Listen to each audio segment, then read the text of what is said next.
Still with me, brother? Oh yeah, I shut my mic off again and then started talking. Rookies. No, I was going to say for me the problem is I strayed a long time, but I know that was like one of the main things. I, I mean, I thought that's how you prayed, so I always said the Lord's Prayer. I know now that hmm that's a mistaken thing, but I'm just saying that was a very important prayer hmm because I Well, thought that's what especially if we you're were saying it supposed. wrong, Right. especially So if I you're I using know debt. what I You know. remember it as, hmm and it isn't debts. It don't even sound right. Actually, I think I remember more transgressions, but I do And that think I means remember sins. trespasses too. But I Yes, think because I it changed remember from transgressions. transgressions. Yeah, that's right, because it went from transgressions to trespasses. And now it should change to debts. Yeah, now Just it's as Dr. debts, Day which said, just as Dr. Day said that it would. Dr. Day said that these people, they outlined it all, man, in 1969. I mean, this speech is incredible. When you listen to that speech, like, man, whoa. I mean, they lay it out like how they're going to mess with our food, how they're going to mess with the medical system, how everything's going to, and they're saying, and if you are too dumb to figure it out, then, well, you're just too dumb and you're just going to die. How about that? They don't care. They're just telling you how it's going to go. And it's like, whoa. And they laid all this out in 69. So I thought that was kind of, an eye opener. That was one of the first ones I did because after watching Photo Helix's video, it scared the bejesus out of me. I watched that video of the Bible changes and I was like, oh my Lord. I was like, oh no, no, this ain't good. This is not good. Because at first the Mandela effect was almost kind of fun. Like, whoa, what's going to change now? JC Penny changed. How funny, how weird, strange. Wow, that's weird. I have other memories. That's odd. And all of a sudden it became real when the Bible changes started happening, like you said. And I was like, oh man, this isn't good. And I started looking into more of that. I made a video called "This Is." I called it. I just said, "This is we're in the tribulation, people, or we're moving into it." I felt like that was happening right then and there. I mean, that was my gut feeling. I don't know for sure if that's really what's happening, but we'll know we definitely know the times that we're in, right? I think we can agree on that. But there's definitely something going on here, and yeah, that there. I'll tell you what, man. There have been so many things, and you said you've seen the changes in the stars, like they say in the gosh, what verse is that? Let me see. That's Luke 21:25, where it says, "There will be signs in the sun, the moon, and the stars, and on that day, on the earth, dismay among the nations, and bewildered by the roaring of seas and the surging of waves." Now, that's interesting that there will be signs in the sun, the moon, and the stars, because boy, haven't those all come to pass. And I witnessed the constellation. Now, as a child, I I studied two things growing up. There's two things I felt compelled to watch and learn about, and that was astronomy, and the other one was the Great Pyramids in Giza. Oddly enough, that was the one that thrust me into the Mandela effect. I It was mentioned in a comment. Somebody said, "I don't remember there being two large pyramids in Giza." And I said to myself, well, there's not two large. There's only one. There's one great pyramid.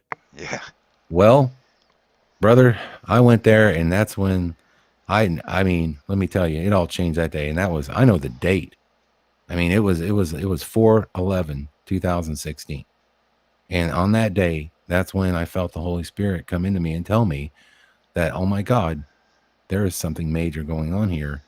And that's when I was like, okay, when the Great Pyramid changed, I was like, it's over. And I've been looking into conspiracy since 2003. I've been kind of in a conspiracy, truther movement, let's just say.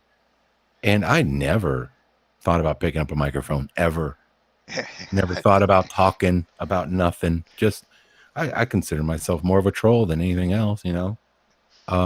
Just going around and watching a few different videos, commenting from time to time. That's all I did. Then I saw that, and then I knew that was time to start talking, and that's what happened. And then short time after that, I was driving, and I look out my window. Now remember, I studied the stars. There was one point in the heavens that I always felt more. I don't know why. Every time I looked at with my telescope, I always felt like I was looking at, like, I just got a good feeling from it. But for whatever reason, it just felt like a place that gave me comfort, and that was Orion's Nebula. Oh man, dude, you're It's blowing the my truth. mind. It's the truth, brother. Now listen. I was always I, drawn to Orion too for some you strange. all Oh, see, dude, you're just that's freak. I was just waiting. I was thinking to true. myself, don't let him say Orion. Do not Don't let him say say Orion. Orion. Do Don't say not say Orion. Orion. Don't do it. Dude, that's a Well, trip, man. I know, man. And let me tell you, brother. I'm telling you, man. Oh, whew, I don't want to swear, but I'll swear because that was what happened. I stopped the car. I'll never forget this. I turned right. I'm going down, going to the street that leads to my house. It's about a mile long road, straight away out in the country. And I look over, and there's a break in the clouds, and I can see Orion coming up on the horizon. But this time, the Orion you see in the sky today, okay, that sucker was like 20 times larger, man. It was so big. It was like we were right, it was right on top of me. The three stars of the belt were so far apart. Like if you take your outstretched hand and you go right tonight and you look at Orion and you stretch it out, you could probably take your thumb and your index finger and you could probably stretch them out and get those, and just kind of like, just say, you can put those between your thumb and your index finger. I'm telling you right now that, and you could probably take a camera and take a photograph of it, but I'm telling you, it was so big in the sky that I don't think you would have gotten the three stars of the belt in the camera. It was that big. And that's when I saw that sign. And then the next days, it just stayed cloudy and cloudy. And I took my camera with me this time. I was waiting to get my evidence, man. I was like, God, just let it clear up just one time. It didn't clear up for almost like a week, 10 days. Then by the time it did, it had all gone back to where, it looked Yeah, normal. isn't that wild how that seems to always happen too? Oh, I I don't know if know. it's because of them chemtrailing or whatever, but yeah, it seems like you can never seem to get a good clear night or day when there's something. We got I think my wife has a picture somewhere. We have a picture of a pentagram of stars. We was on our way home one night, and my wife said, "Look," and she knows that stars is a big thing for me because she knows that, like you, I was into astronomy, so I know stars. She goes, "Hey, is there a stars? Is there a constellation like a pentagram?" I'm like, "What?" She goes, "Look over there," and I looked, and there's a perfect five-star pentagram right there in the sky. Oh, I'm like, "No, really? that's not normal." I said, there is no pentagram, and I'm pretty sure we had her camera and she got a picture, but I'm not positive. But yeah, that was wild. And another Mm, thing I've noticed in the stars is I remember this as a kid from Scouts, also the Army. I mean, if you take the Big Dipper and the Little Dipper, if you take the Big Dipper and line up the two furthest ends of the dipper, you know what I mm-hmm, mean, and mm-hmm. follow that up with a straight line, you'll come to the handle of the Little Dipper. Okay, right. Okay? You don't anymore. If you go out and look at them and you run that line, you now miss the first star in the handle and hit the second star in the handle. That's Mm, impossible. That was a way of navigating. You know what I mean? I know interesting. that. So Right. you can go out and look. I mean, I haven't looked in a while, but that's one of the things I showed the woman. I said, "Look, now the Big Dipper don't even point to the Little Dipper correctly. It's pointing to Yeah. the second star, not the first star." It's like, so yeah, I've noticed weird little things like that.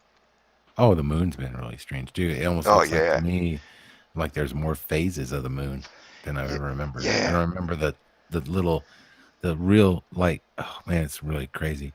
When the moon is when it's actually in front of the sun, so it comes up in the morning. Get a look at it when it's got it's a crescent moon, but it's like the last phase before it goes to a new moon. Oh, look at that crescent on there, man. That's crazy.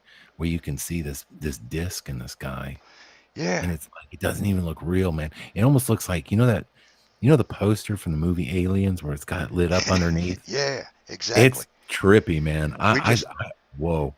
we just seen that like two or Mhm, three nights ago. The wife even said it's like she was like, look, because it was like you said. I think it was a crescent moon. Not yeah, mhm. it was about a crescent, but you could see. Hmm. the rest of the moon, like Yeah. Yeah. quite nicely. I mean, not lit White, up, but you could like a see it. disc, like a Yeah, and I was black like, disc. that isn't normal. That's, but yeah, I, yeah. There's I definitely a don't lot of remember that as a kid. I don't no. remember ever seeing the moon like that. But of course, the moon's brighter too. The light from the moon is much brighter than. I mean, I've got contacts, and it's almost like I need to wear sunglasses sometimes when I look at, you know, a moon that's almost full. Yeah, You can hardly look at the thing. It's so bright. yeah. And it used to be yellow more. I mean, it wasn't that Yeah, color. The yeah, sun more of wasn't. a dimmer. They're not Yeah, the right dimmer. color. Yeah, it wasn't so bright white. And Yeah, also, when did like this is kind of I guess this is how I got started, kind of making videos before Mandela. I guess God was getting me ready for this, but I kind of was like doing some. I was looking into flat Earth. It wasn't so much about flat Earth that I thought was cool. What I thought was cool about flat Earth was the science of flat Earth. Was like, wait a minute, you mean like when a ship disappears, I can take my camera with a zoom lens and I can bring that sucker back in? I thought it went over the, they always said it went over the curve of the earth, and I thought, well, that's weird. yeah, All right. So I thought, okay, cool. I had a theory, man. Oh, well, let me get back to my story. So what I was doing, I'm all over the place. I'm like a squirrel. You gotta forgive me, brother. that's why we love I'll you. be like squirrel, squirrel. Yeah. So no, it was interesting, man, because I was so flat Earth. So I was looking at. Did you know that? So if you're in the light of the moon, you know that it's actually colder when you're in the light of the moon. So if you get in the shadow, if you get in the shadow, so there's a full moon, like say tonight, and you're in the moonlight, and you get under something and get in the shadow of the moon, you'll actually be warmer. Yeah, I mean, you Isn't that notice weird? that, especially in Pennsylvania. Like you said, there's a full moon tonight, and I have to go Yeah. out and check my wood fire of an outdoor burner. And anytime Hmm. there's no cloud cover and a full moon, it's always colder. Hmm. Always. Yeah. Colder, and it's not by it's about 4 or 5 degrees. Anyway, I was doing some testing on that. Now, granted, my equipment probably could be better and wasn't really that scientific because I was using one of those infrared thermometers. But I was finding that when I had samples, I put some samples out, um, and I was looking at, and I had some shaded, and there was a definite difference in the stuff that was in the moonlight and stuff that wasn't. So I just surmise that, well, it's not the most accurate test method. There's probably a degree of accuracy of a few degrees and plus or minus 1 or 2 degrees on either side. But at the same time, there was definitely a difference. There was still a difference. Now, how much of that difference, I don't know. I'd calculate about, between 4 and 5 degrees on an average, which I found to be interesting because growing up and learning about science, which I did like, especially learning about astronomy, Yeah, math never and heard that science was moonlight my was thing. colder. Never heard moonlight was colder. No. That kind of blew me away. So when I was looking at all this and I thought about this today, I thought, after I saw the Christmas tree stuff, man, I was just, man, it really just dawned on me like there's something happening here. And they've been trying to tell us for years, with predictive programming in movies and stuff. And lately there's been that one movie that came out called, I think it's Stranger Things, where there's an upside down world. Oh, the series, yeah. I love that Yeah. series. That's Okay. that's some trippy stuff, man. But Okay. yeah, Okay. so much hidden truth and in Yeah. all Yeah. those movies. Well, I think there is two worlds. I think there's a mirrored world. And I think that other mirrored world you know, is where the archons slash demonic entities live. And I think that these worlds are colliding, are merging. And I think that's where we're starting to see all these strange changes. Everything kind of tells me that something like this is happening. And I'll tell you why. When I see the signs on logos, for instance, the two O's that are merging together and becoming like a Vesica Pisces, a lot of O's. Look at Bloomingdale's. Look at root beer, A&W root beer. Look at that logo. Yeah. Look at look at all these O's merging. And I'm like, man, there's something telling us there's a merge. I saw the Brazil one now. Now it's Z. It's a Z right now. So anybody's listening to this, don't freak out. But I'm telling you, a week ago, 2 weeks ago, before I made the video, the reason Fiverr and I were checking that out was because I found it with an S everywhere. It was on my map. It was on my what, Google Earth. It was everywhere. I'm like, oh my goodness. It's like it changed to an S. It wasn't. It was a Z. Now it's S. Well, then before I made the video, I realized, oh no, it changed back to a Z. Doggone it. So I went to my email, man, and I'm telling you, I saw proofs of all Z Brazils that he sent me. Oh man. I go to my email and I open up those proofs again, and I saw that I clicked on it. I'd already looked. I know what I saw. I looked at it again, man, and they were all S's, all S proofs. I'm like, no, so that just, it was kind of crazy. It's almost like there is a some type of dualistic nature. Now, I have this theory that everything looks flat right now because of this merging that's happening with these. So imagine this: you got two opposing realities, and they're Mhm. coming closer together. What would they do if they were round? And what would they do? They would flatten out, right? They would flat. If you think about how they're going to kind of merge it, think about like a soap bubble. And I had this dream about a soap bubble once. Don't ask me why. I have no idea. At the time, I was like, I wasn't thinking on this level. I wasn't thinking merging realities. I was kind of like, I don't know. I had a dream of this soap bubble coming together, and then I had in the same dream, it separated eventually. But when it did come together, if you think about, soap bubbles, you can kind of press them, and it would make them kind of flat where they're connected. And I started thinking, is it possible everything appears flat right now because essentially that's what's happening is two realities are converging in a sense. I know it sounds crazy, right? Like, I don't know, No, but I'm just saying that may be why they brought us flat earth, because I theorize that flat earth is a psyop in some degree, although albeit it does look flat right now. Everything we see appears to be flat. Now, that's odd, but is it only that way because they're trying to deceive people by looking into flat earth and not paying attention? Because flat earth came out heavy and hard right before Mandela effect, and I kind of wondered if they were, in a way, trying to control the information and not let people know what's going on, because I do see there is a huge push in our community for a lot of new age beliefs and a lot of new age thinking, yes. and it concerns me. So I've kind of pushed back with some of my videos, and I don't mean to be divisive. I don't mean to do that, but I just want people to understand that I love them, and I want everybody to make it. But I think there's going to be a separation at some point from the wheat from the tares, and I want people to be part of the wheat. I don't want you to not see the information and have a chance, because I don't know if God separates these worlds like I think he's going to. I have a feeling like you probably don't want to be in that other world. You know what I mean? Yeah, exactly. And we know he's going to separate the wheat from the tares. It's Yep. basically in there. So, what Right. else? I mean, there's no other way to think about it. There is going to be a separation. And I agree. You don't want to be on the other side. Now, what happens on the other side, we could debate forever. Sure. But you don't want to be there. Even if you No. believe, like I do, in the best case scenario, Mm. you still don't want to have to go through that.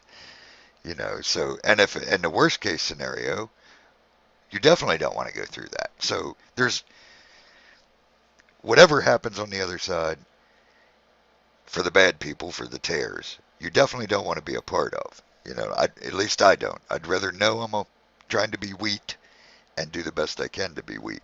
And like you said, I worry the same way with a lot of people in the community because they're not Christian. But like I said, I think the Father's always got his hand in everything, especially the devil's most evil plans, which I think this is all a part of. The Father's still got his hand in there. And I think that's part of I we do believe the Father still has a hand in there, but I also believe the Father's relinquished some of the power to allow Satan at this time to sort of have his short period of time to do what he's going to do. Or at least in this situation, this has to be done so that we can be given the choice.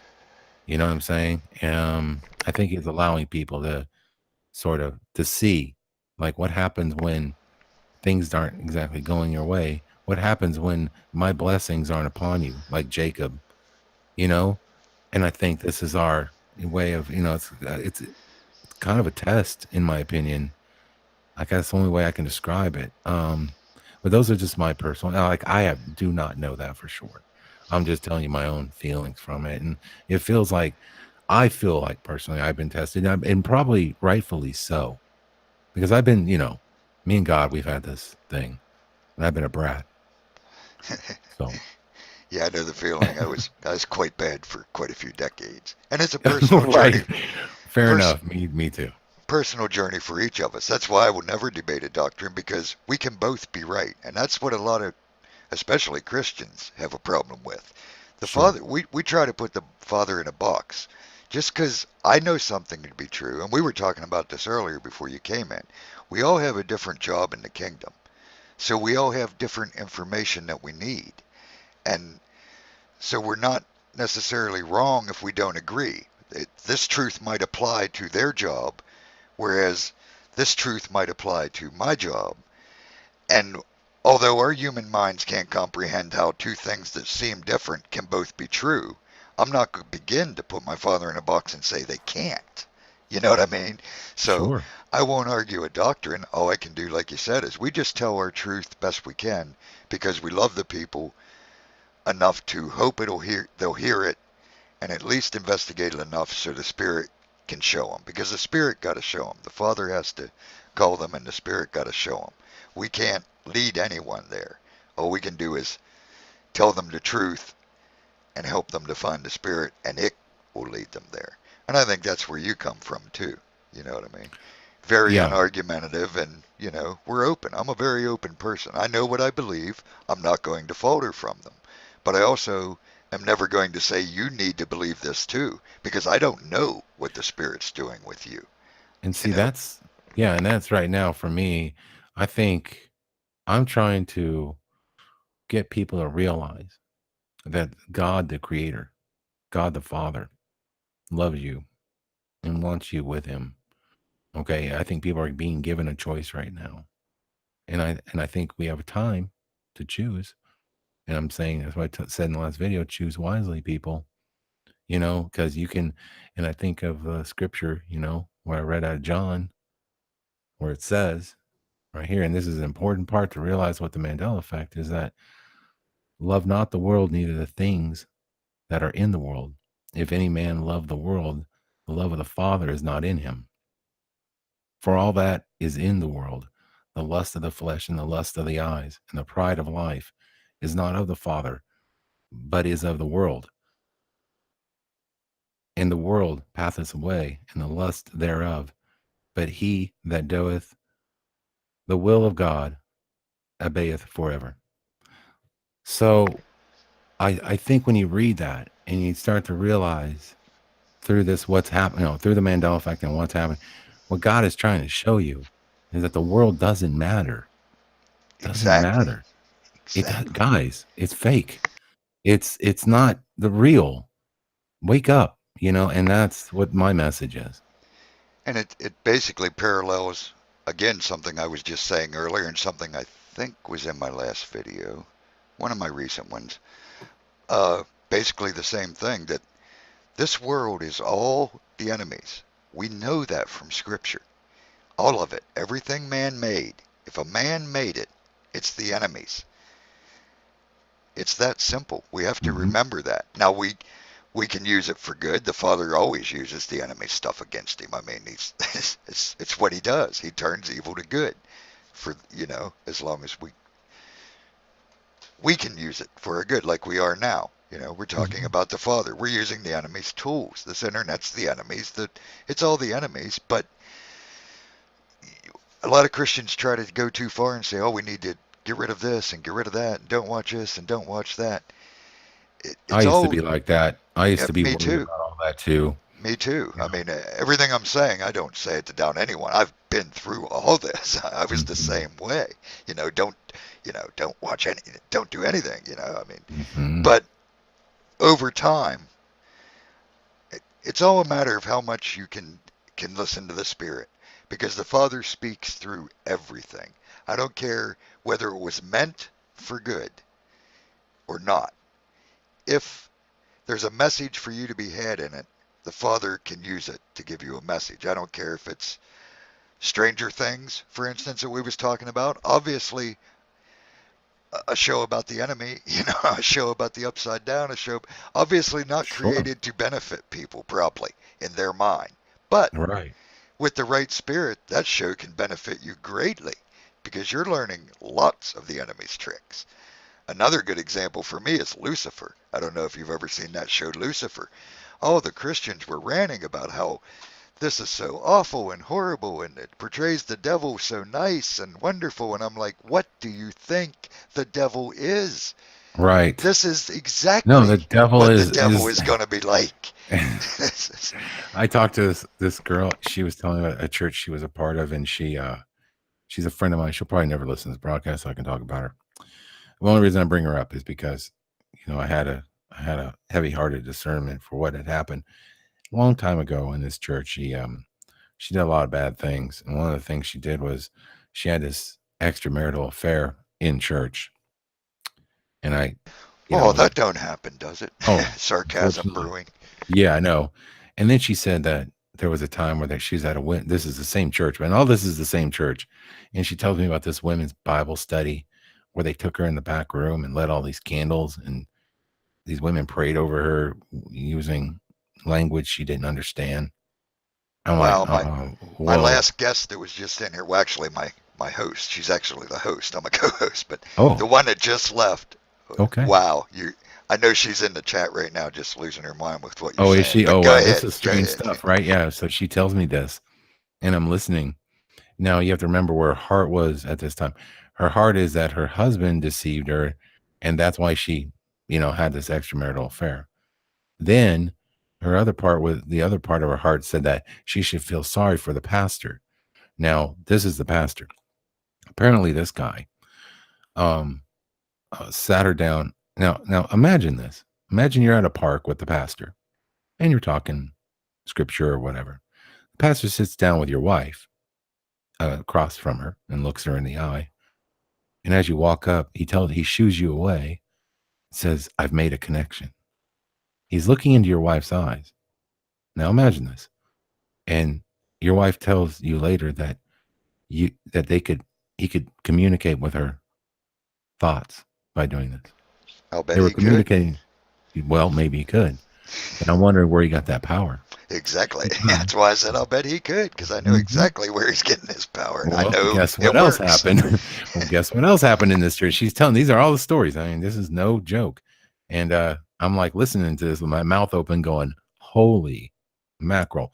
So she's telling me this, and she says, "Yeah." And then we were having a prayer, and after the service, and there was this guy, and we were praying over him, and all of a sudden, some demonic. She watched this guy literally shapeshift into a demonic entity.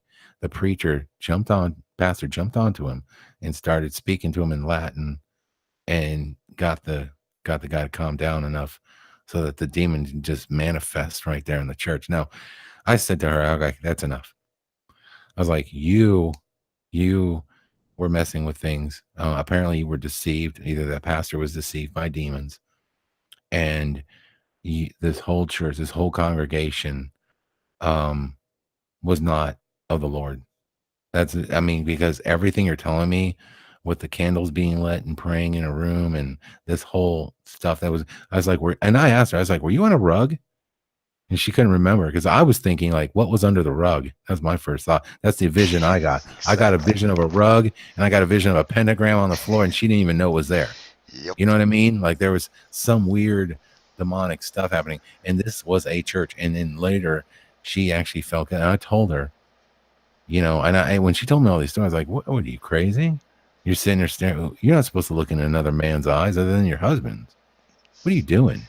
I don't care if he is the pastor. You don't do that.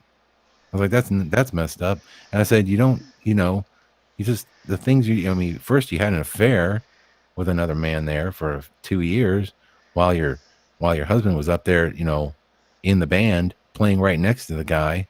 I was like, you need to repent. I told her, and she's, she was a good friend. I've known her since we were in junior high, and I told her, I said, you need to repent. You do, because you don't see what happened. You don't see what happened, and you need God to open your eyes, because I can see what happened, and it's all bad. And I said, what happened to that guy? And you know what?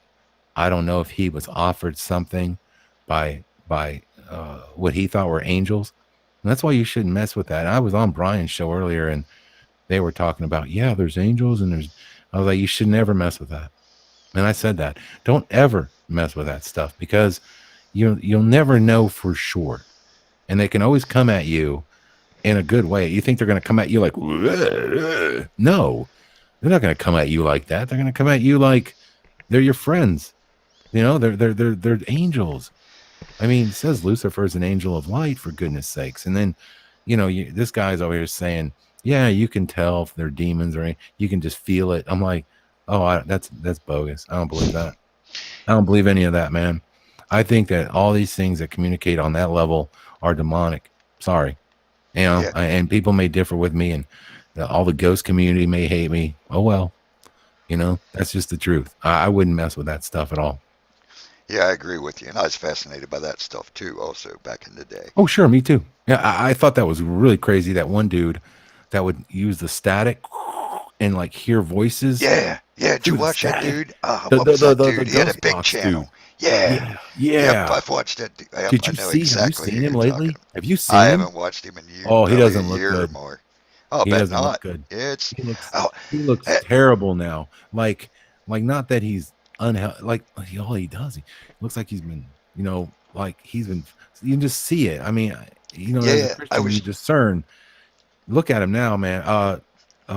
Huff, Steve Huff, I think his name was, right? yeah, Huff. That's Steve it. Huff. Yep, Yeah, that Huff was or Hoff or crazy. something like Huff that. Paranormal. Huff Oh, I Paranormal. was Yeah. all into some Huff Yep. Paranormal. I thought Yep. that was so Me too, cool. brother. Yeah, man. That I was was like, some oh, wild stuff. I got to it was. admit. It Yeah. ain't no wonder they believe it. I mean, it's Well, real. It is here's the real. thing. The problem is, it's not good guys. Well, so I theorize this. If little Huff Paranormal does that and talks to things on the other side, what do you think CERN's doing? What do you think some of these, what do you think they're doing with some of that? I mean, my point is like, if he's doing it and he can communicate, I believe, this is my just intuition telling me this, but I think that's kind of what spurred some of the Nazi stuff for them to really be way ahead of the curve when it came to technology. It seems like out of nowhere they just built machines and equipment. Well, and even humanity as a whole, right? In the last 120 years, we've gone crazy. I mean, 120 years ago, we didn't have a car. Okay, we Yep, weren't flying. I mean, it's not been that long in the history of humanity. What we've done in 120 years is outrageous. Now we're talking about AI robots and the singularity. yep, So it's said in the Bible that this would happen, that knowledge would be increased in the last days, and boy, has it ever. So, absolutely. mhm.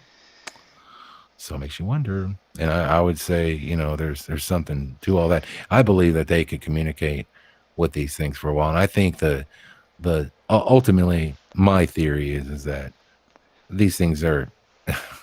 They gave us another movie that I always kind of reference sometimes when it comes to CERN. I'm like, you guys remember the movie Contact? Remember that?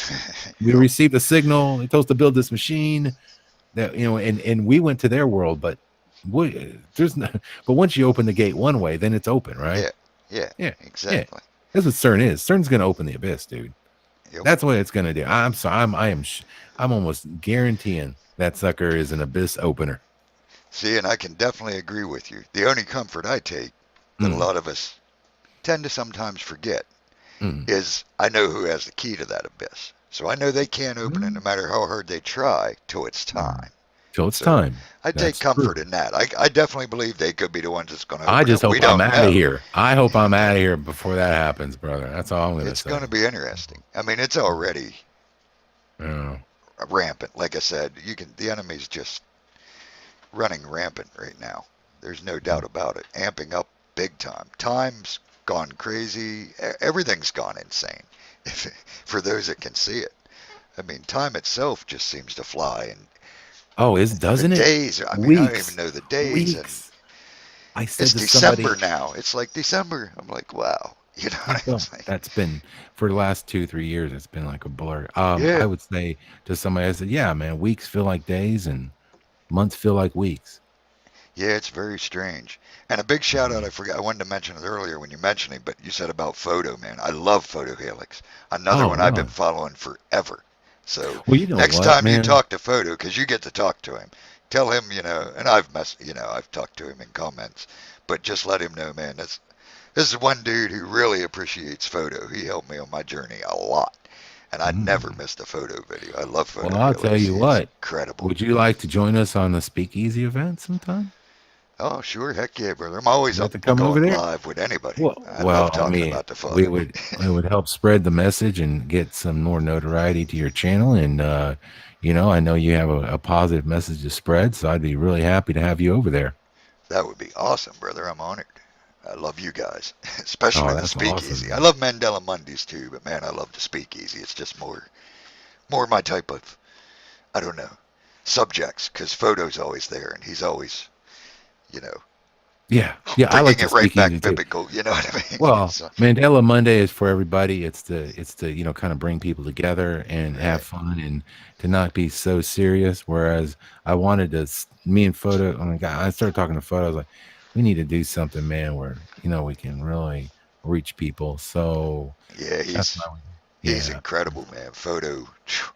And I know he ain't far from me. I know he's in Tennessee. I would love to Oh friggin' yeah, yeah. He's in definitely Tennessee, got to man. get up with Photo sometime. I've been to Tennessee camping before. I love going down to Rocky Top. That's Now, where are you beautiful. at? You in Tennessee? Where are you at? I'm in South Central PA. I'm like 10 Oh, hours okay, from Rocky Top, Tennessee. 10, 11 okay. hours I think it took us That's to not too drive there. bad. Oh yeah, you can make that in a day. It's no problem. Speakeasy Just Flips asking in the channel. Speakeasy's a chat that they do on Scarab's channel. It's called the Speakeasy. It's after hours, baby.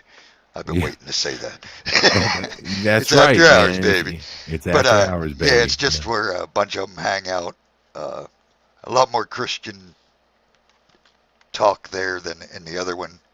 Yeah. Usually because photos there. I mean, there's a lot of Christian talk in both of them, but the speakeasy's Well, more there laid is. back, have fun, and sometimes get a little deeper than normal chat. Yes. is the Now we way I do. would We do. We categorize try it. to we try to give the guest we want to do a more of a thorough interview with a person to find out what their deeper thoughts are and to, not leave it up there, not make it so how I want to say silly. Like the Yeah. Mandela Monday can get a little Oh, it's silly, hilarious, especially but it's with fun Rachel. for a lot of people. Like I said, I Rachel's got a two trip. shows. And they're very good. They're very good. And, we even bring some people from the New Age community onto that show, as you know, like Rachel Rienstra Yep. and we have a Jen's Exploration is not necessarily New Age, but she's more more Yeah. agnostic, I would say. But she's Yeah. she's a great gal. But that's the thing is Rachel thing is she's got a good heart, and I know a lot of times she gets a lot of flack, and I give her a lot of crap too about her love and light. I'm always telling her, well, man, okay, Miss Manifest, I'm waiting. Where's Yep. my Ferrari outside? I don't see it. Yep. Come on, you're all about this. Come on, love and light. Get me a Ferrari, And so far, no Ferrari. So I'm still Yep. waiting. Yep. So And that's what I like about that channel, or about that show, I should say, because you do a couple shows. But yeah, the Mandela Monday, and that's the way it should be. If we, for at least for me, that's how I think I'm supposed to be. I shouldn't be on there trying to argue philosophy or theology with these people. I should be on there loving these people because we're all going through the same thing. And if I do it the right way, they're going to eventually come to the light. That's the sure. way I look at it. It isn't up to me to I tell you this is the only way, even though I know it's the only way. I But the hope. only way for me Yeah. to show you is by loving you, just like Jesus told Well, me. you seem a lot like me. Like you're probably a guy. I'm a little younger, a little young whippersnapper compared to you. I'll just say I'm in the 40s. I'm not gonna say where, but I'm there. You're closing But in. closing in, man. Oof, am I ever? But the thing is, man, is like, yeah, it sounds like we had similar lives. Where when I was younger, I actually went to church by myself, and I wanted to learn about God. And I went to Southern Baptist, by the way, strictly. my opinion asked, where are you at, Scarab? I am in the great state of Texas, right? Just south of DFW. So DF Dub is what we call it. But yeah, I was there and I was oh, I don't know, going to church, and then I went to Southern Baptist, and and I didn't know where I was going. I was just trying to learn the Bible or whatever, learn about God. But boy, them it scared me one day, man. I just wasn't ready for that, man. It was just hellfire and brimstone kind of thing, and I was Yeah, like, that's funny yeah, because I went to Baptist too as a child. And boy, yeah, yeah, you those talk Baptists Baptist, don't play, yeah, man. brother, I'm Ooh, telling you, yeah, you'll yeah. scare your ass straight to God. They That's what will they scare do. you. Well, they'll scare you straight out of there is what they did for me. I was like, okay, I'm done for a while. I was done for about, oh, I don't know, probably was done for good 30 years. Well, many decades of living like a, you know, well, let's put it this way. I was a little heathen, and I probably, not that it was horrible. I didn't really, but I'm just saying, like, looking back at my life, I'm not proud. I know that I could have made better judgments if I was, had God in my heart closer to me. And, I wish I have a lot of remorse for things, and, repented for all my sins. And I know that I wasn't, um, I don't know. I just know that, I wasn't walking down the right path, and I get it. And, anyway, my point is on that as well. If you're going to hear a testimony from somebody, I like your testimony. It seems similar to mine. And I think that in this day and age, people want to know from somebody who was like walk the walk, who's walked that life of sin, and who's walked that life of, making bad decisions. Hell, you know, I dabbled in everything, and I look back now and golly, man, so I can see, how people can make those mistakes. I understand what it's like to be tempted. I understand all that stuff. So from that aspect, I hope I can speak to people about my experiences so that they can understand why I came to God, and maybe it'll help people come to God as well. And yeah, I don't know. I think nowadays that might resonate more with than just the classic guy that, went to theology school and never had a great, life growing up, and never really lived in the world as much, say, as we have. I think in some cases that's all people need. In some cases, I think right now people need to hear from people like us. And I think that's where we come into play. So I mean, I think you're right. I mean, I'm living proof, especially to my friends who really know me. I mean, I'm not proud of the fact that I was beyond a heathen. I was a straight out, full fledged, break as many commandments as many times as possible. And believe me, I broke them all. And I do mean right. all, and I know Yeah. what they all are. So Oh let boy. that sink in. You know what I Ouch. mean? Uh, Mm. but, and There's some some, heavy ones in there, man. yeah, there's some bad ones, and some on Yep. multiple occasions. And I hope I can now emanate the love of the Father and the change he can make in a human being just to show that it can be done. I don't care how bad you are. Like I always say, or have said to a few people when I've talked privately, I can't wait to meet Paul because he said he was the chief of the sinners, and I think I beat him. So I can't Oh, is wait that to right? meet Well, Paul. Yeah, I'm pretty sure it was Paul that said, I'm the chief maybe of the sinners. chief of the sinners. And Well, I don't think hey, so because, I don't know. and it ain't nothing I'm proud of, but I say that so that people can understand. I was, guarantee you, worse than probably most of you, and at least as bad as probably all of you. Mm-hmm. Mm-hmm. And I am completely changed now. I still Right. got a lot of work to do. I'm not perfect. I'm still human. But Mm-hmm. I personally, I see the change. People around me see the change. That's what it's all about. A lot of people ask me, how do I know if I'm born again? If you look at yourself 2 years ago and don't see a major change in yourself now, or 10 years ago, or however long it's been since you think you were born again, if you if you still see the same man in the mirror that's standing in front of you right now, then I'll guarantee you're not born again. And I'm sorry to say that. But if you truly get the Spirit, you will change. If you Mm-hmm. follow the Spirit, you will change. Oh, it's amazing. You'll be 180 out Yeah, from who you used to be. and it can And then happen. you'll amaze yourself a lot Oh, at how oh, different you oh, are. So, totally, totally. Yeah, I can speak on that for sure. That is absolutely true. Just in a few hey, things. brother, keep talking a minute. I got to let my dog out and check my Oh, fire. So keep them oh, entertained, sure, brother. Be sure, right sure, back. sure. Yeah, I can speak on that. And what I'll say to people out there listening is, for me personally, is just a little testimony action going on. But, I guess for me, it was, um, gosh, well, let me put it this way. So I had this, I'm not married right now. We didn't make it.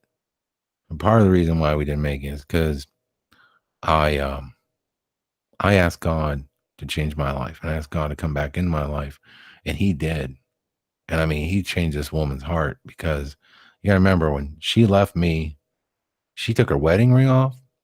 She left me for 4 months. She went on a freaking cruise with her family. I was at home like, man, this sucks. And I prayed and prayed and prayed. And and I wanted God to give her back. And you know what? I never thought, heck, even we were even going to marriage counseling, y'all. And this was crazy because even a marriage counselor, when he found out about it, he's like, oh man, you might want to be expecting papers pretty soon. I mean, that was like the extent of it. Okay. Like that was at the counselors. Like to me personally, when, we separated, and I didn't think there was no way to change her. I mean, she was so spiteful and hated me. I mean, like literally hated my guts, man. And I remember a woman who used to love me, and it was such a polar opposite that I never thought I'd get her back. I just figured I just became the scapegoat. Like, oh my God, she's gonna hate me forever. And a lot of it was our fighting, and we weren't getting along. And then all of a sudden, I don't know, I started praying, and I broke down one day, and I just asked God, like, back. I mean, like that's the day, like I connected back with God, like for sure. And then other times, it was a process. So, I got reconnected and talked to God, and I said, God, I need you to, guide me here. And He guided me, man, every step of the way. She would call and be mad, and I just wouldn't say a word. And I just listen to her and let her get it out.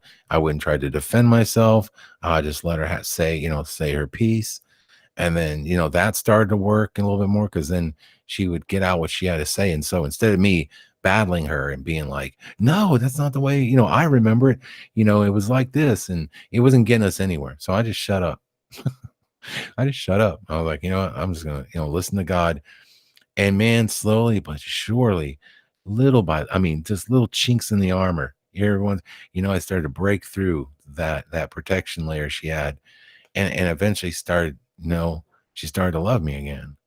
And when that love came back, I'm telling you what, that was like a miracle, an absolute miracle. And I had it right in my hand. I had everything. I had her back, and I was like, oh my God, it's so awesome. And then I got away from God.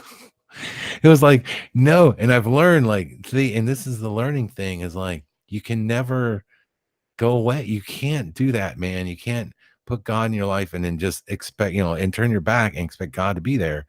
You can't do that. And that's what I did. And I screwed up. And then we fell again. And I think at this point it was just so much to overcome, and there were so many things standing in my way, and I really became depressed. And it was like it was bad, but I did succeed. That was the thing. I did succeed, and I was able to see a person's heart completely change. I'm gonna tell you, you've never seen a woman as mad as my ex-wife. This woman was mad. Now I remember when she came to the house one time, I was having a party. It was like she was this was the time when uh we had been separated for like a month, and we were still fighting. I still hadn't come to God. And I remember we had this party at my house, and my friends were all over, and I'm having the best old time, like whatever. And she called me, and she's yelling, so I'm like, whatever. And I just like, I'm not listening to your crap anymore. I'm like hanging up the phone, bam. And then like I'm sitting there, I'll never forget my friend's face. we were in the we were in the living room, And I looked at my friend, and he turned completely white. And he looked over, and he seen this somebody standing there or whatever. I turned around looking, it was my wife. I'm like, oh my God, dude, she radiated like so much anger. Like she broke up the party just by her presence. Like it was like the music stopped and everybody was like, oh my God, I can, like people were scattering, right? Like, I don't know, like it was a bad thing. It was my house too. So anyway, I went outside the front door to talk to her. Dude, my friends thought, and we were, okay, look, and I ain't gonna lie, we were a little high and we were probably drinking a few beers. All right. Just for the record. But I wasn't that high. I just had a little toke. No big deal. So I went and we went out the front door. Well, she slammed the door so hard. My friends who were in the back of the house were like, and remember, they had a little something to drink and a little toke. So they were like, oh my God. They're like, I think she just shot him. That was a gunshot. Didn't you hear that? So these two idiots are outside. Everyone's already left. There's two guys left because they're like, we should get the hell out of here. Like, she's got a gun. She's gonna come kill us. We're witnesses, and this is how they're talking. So these idiots are out back, and so they decide to hide around the corners. And we were out in the yard chipping balls with golf clubs. And so they grab golf clubs, right? And they're hiding around the house because they're going to whack her with golf clubs when she makes a break for her car. I swear to God, this is the craziest stuff. And sure enough, no, man, this is a true story. And it really, I mean, all it was, she was just mad at me, but she was so mad that these guys actually thought she came there to kill me. That's how mad she was. And I changed her, man. Dude, if you can get a woman that mad and then flip it around where she's back to, oh, sweetie pie, I love you. That's God. Okay. Absolutely. I wished I'd have got that whole story. Oh, It well, sounded when you interesting. listen to the rebroadcast, yeah, you can Definitely. listen, brother. Yeah, that's just I Sounds like forgot. some more I'll tell. coincidences, perhaps. That's another amazing thing I found, that the synchronicities in a lot of the people's lives that I'm coming into contact with. You know what I mean? Like Flip and you. And once we start talking about our stories, it's amazing how a lot of us went through the same things, whether we even knew it or not. At Hmm, least sort of the same thing. Like you said, sure. I walked to church as a child. My family wasn't involved. You did the same thing. Flip went to church as a child. It's just weird. Mm-hmm. I I know a think lot there's of a people lot of I've us. talked to who never knew their father. I mean, I never knew my father, the biological dude who made me. I don't even like to use the term father because we're not supposed to. But the biological male part of my existence, have no clue who he was, don't even know his name, no clue at all. You know what I mean? So I've noticed a few of the different people I've talked to either had stepfathers or didn't know their father, or might have knew their father but never met their father, or whatever, stuff like that too. Sort of a common factor with some of us, I've noticed. I've noticed another. Yeah, it's as I would say to many of the Mandela people out there who are coming to this realization of what you are and who you are. I definitely say that we're a peculiar people, to say the least, as it states in the Bible. Yeah, God's people are a peculiar people. And I think that one thing for sure seems to be a reoccurring theme, at least with people who are, if they're truly Mandela affected and they're just not in our community, to just, say they're seeing things, if they really do feel it and really do understand what's happening. I would say that many of us have had one reoccurring thing that you could probably point to. I know that early on, many were looking at synchronicities between us all.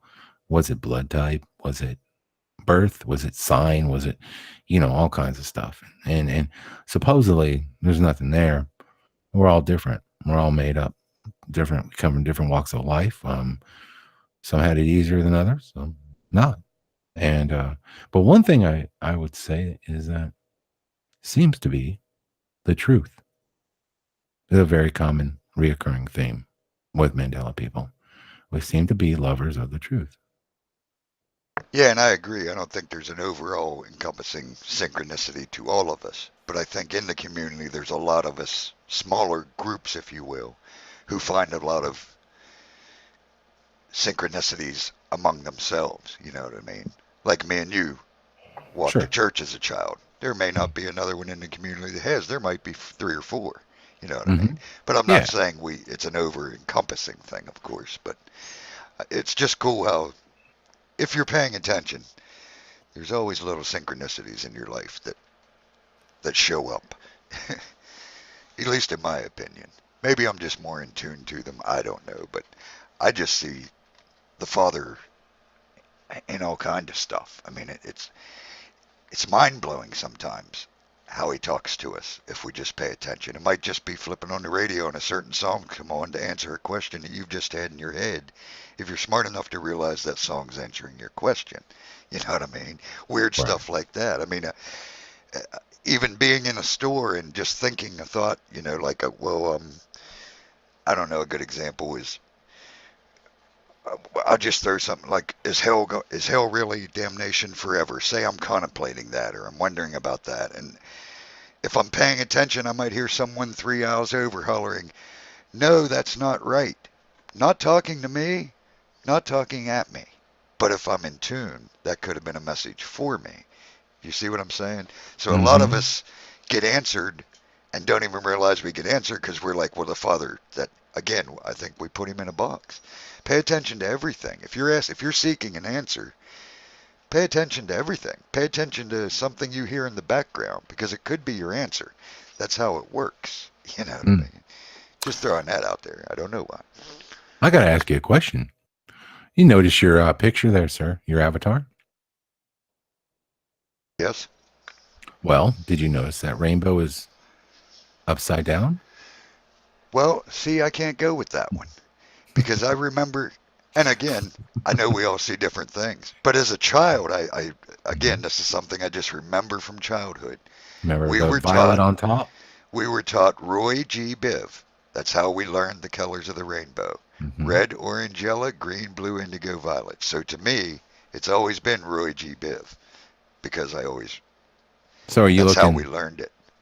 So what it looks like to me, it looks like there's like the violets on top on Oh, my. on my rainbow. Yeah, Whoa, it is now. yeah, bro. You got Red, the rainbow orange. from our world. Isn't that Ah, see? interesting? Yeah, that Hmm. ain't my rainbow. But, okay, yeah, I No, never even yeah, noticed in my picture, but okay, yeah, you're right. That's the yeah. It's the that's the reverse purple on rainbow. top one. Yep. Yeah, it's See? always been Roy G. Biv. It should be Okay, Roy G. Biv. okay, I just okay. remember that as like I said, it's just one of those dumb little childhood things, like learning your ABCs. That's how they taught us in kindergarten. Roy Well, G. it was Biv. weird. See, now that's the weird thing is like you remember those old sayings like, when you got cars and you make fun of guys with cars, like, oh, you drive a Ford, ha ha, found on road dead. Yeah. Remember? Yeah, yeah, Yep. right. Yep. Well, I never knew there was one for Chevrolet. And then when I came up with the Chevrolet Mandela effect, and I showed, I talked about that, and I said it was a big one, man, because that was huge. Because I mean, the E missing in the middle between the V and the R. You remember the Chevy, Cheverelet, or do you remember it just as R, the VRL or VROLET?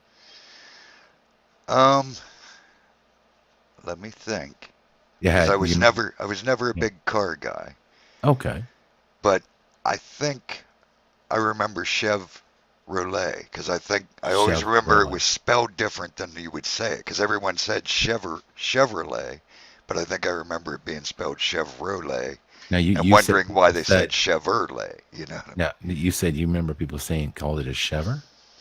No, Chevrolet. No, I know, I but was like just short for short. yeah, like They called it a Chevrolet, Chever. Chevrolet. Yeah, See, I remember people calling it a Chevy, C yeah, H E V Chevy. They E, used to a call it Chevy. Chevy, Yeah, but but never a with a Chever. Y though. When they Yeah, yeah, spelled yeah. it, it'd be C Yeah, H I E had V the Y, Y, the E Chevy. was a Y. Yeah. That's what I was trying to think. Dude, did you ever see that Mandela Effect video I put out about Chevrolet? That was I think amazing. so. Yeah, pretty Court sure. documents, I mean, Yep. dude, come on, man. I mean, how can you Yeah. say a Chevrolet dealership and you go to the Supreme Court? You're going to spell the Yeah, name wrong? yeah, Like, you're not exactly. even That's suing the the right ones that get me entity. when you're showing the court documents and stuff. I'm like, yeah, Oh, now that, I mean, it's you crazy, just isn't don't it? make those mistakes. Not in, No. especially not in the names of the plaintiffs or the defendants. Right, They right, tend to make sure that's perfect because that's a loophole. If you spelled it wrong, you've just tried the wrong guy. I mean, right. there's no way they would do mistakes like that. There'd just be too Hmm. big a loophole legally for that dumbness. So, What it, about the did you ever see the one I did on the Bible changes about Revelations? What'd you think about that? Did that make sense to you? What I was trying to say to everybody? not sure if I seen one. Was that about the very end of it? About how it? No. So what I was trying to say about revelations is the word revelations. Like right now, Oh, oh, the yes, meaning on the yes, word is yes. to I revel. remember that. Yeah. Yes, yes. Okay, Yeah. yes. Yeah. Yeah, And that's pretty weird. that is I crazy, can't isn't it? honestly say I remember that one because again, I was never big into Revelations book. I was more studying the other ones, but it makes a lot of sense. So, but I can't honestly say how Yeah. I remember it being spelled because it was never one of the major books in my head. You know what I mean? Whereas I Yeah. know for sure about like the Lord's Prayer and the crush your head and lying and Right. there's certain things I know for sure, and then there's certain things that I don't know. Hmm. But it makes a lot of sense because yeah, you're reveling. I mean You're reveling or you're trying yeah, to reveal. yeah, or you Yeah, I always thought revealing it. you're Yeah. revealing. Yeah. Yeah. And that's why I was like, when I found all that evidence, I was like, oh man, this is But see, good. here's one thing I do remember though that Hmm. I always remember it more as the apocalypse more than Revelation. I mean, I don't remember if it was titled that, but I just know I remember back when I was young and people would talk about the book of Revelation, they would call it the Apocalypse of John. They wouldn't call it Wow. Revelation. I Well, don't know why, because it's also hmm, subtitled The Apocalypse of John. That could be it, but that could be it. I Yeah. don't know. But I just thought it weird that the Interesting. preacher always said, let's read from John, let's read from Galatians, and then he'd say, let's read from the Apocalypse of John.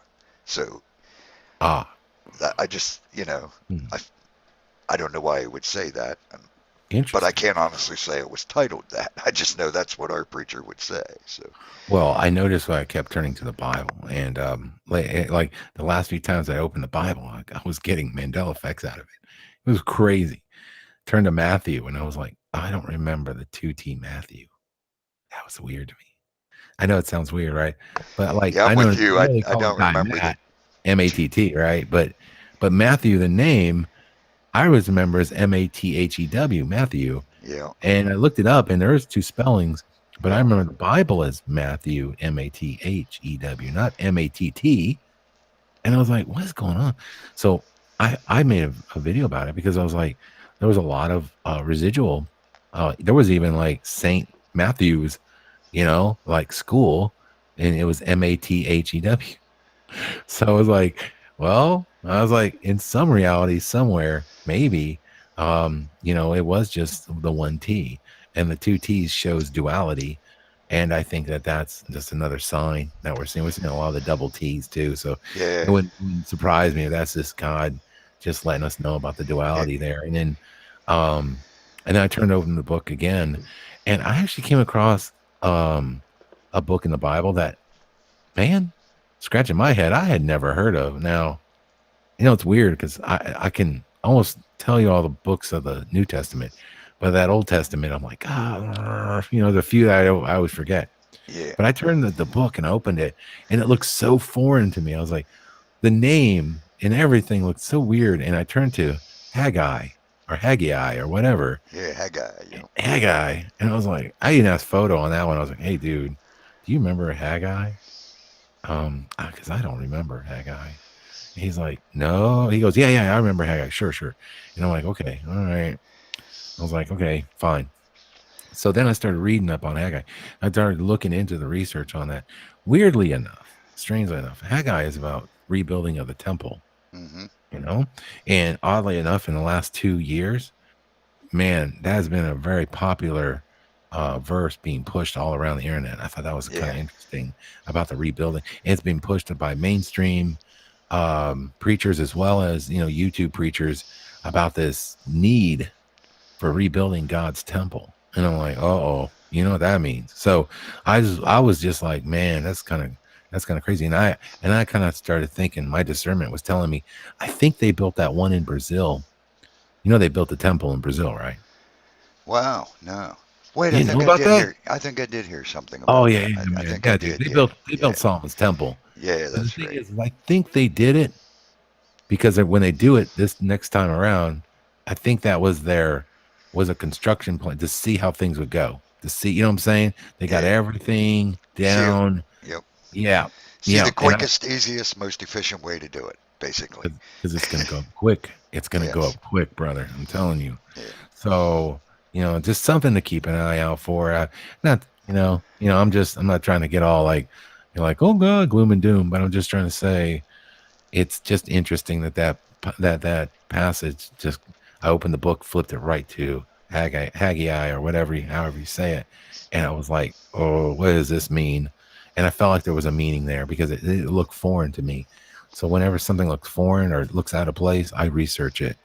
Just like when I saw Revelations, just like when I saw Matthew, just like when I looked at Chevrolet, or I look at, it doesn't come to me until I actually see it, and then it's like, and then it's like all of a sudden, poof, I know to look into it further, and so there you go, yeah, and so anyway, just interesting that there's so much on it, and I've never heard any time until I saw them, I never heard anybody ever reference the book, so I thought that was interesting. Yeah, it's definitely a very overlooked book. I mean, I Yes, do remember it being there, but yeah, I, you know, I couldn't tell you a lot about it because I may have read it once myself when I read through the Bible. But yeah, so yeah, it was there. There's a lot of books, like you said, that's there that I forget about. Obadiah and Haggai, and I mean, there's just so many uh-huh, that are seldom yeah, preached from or taught from sure, that sure. are overlooked.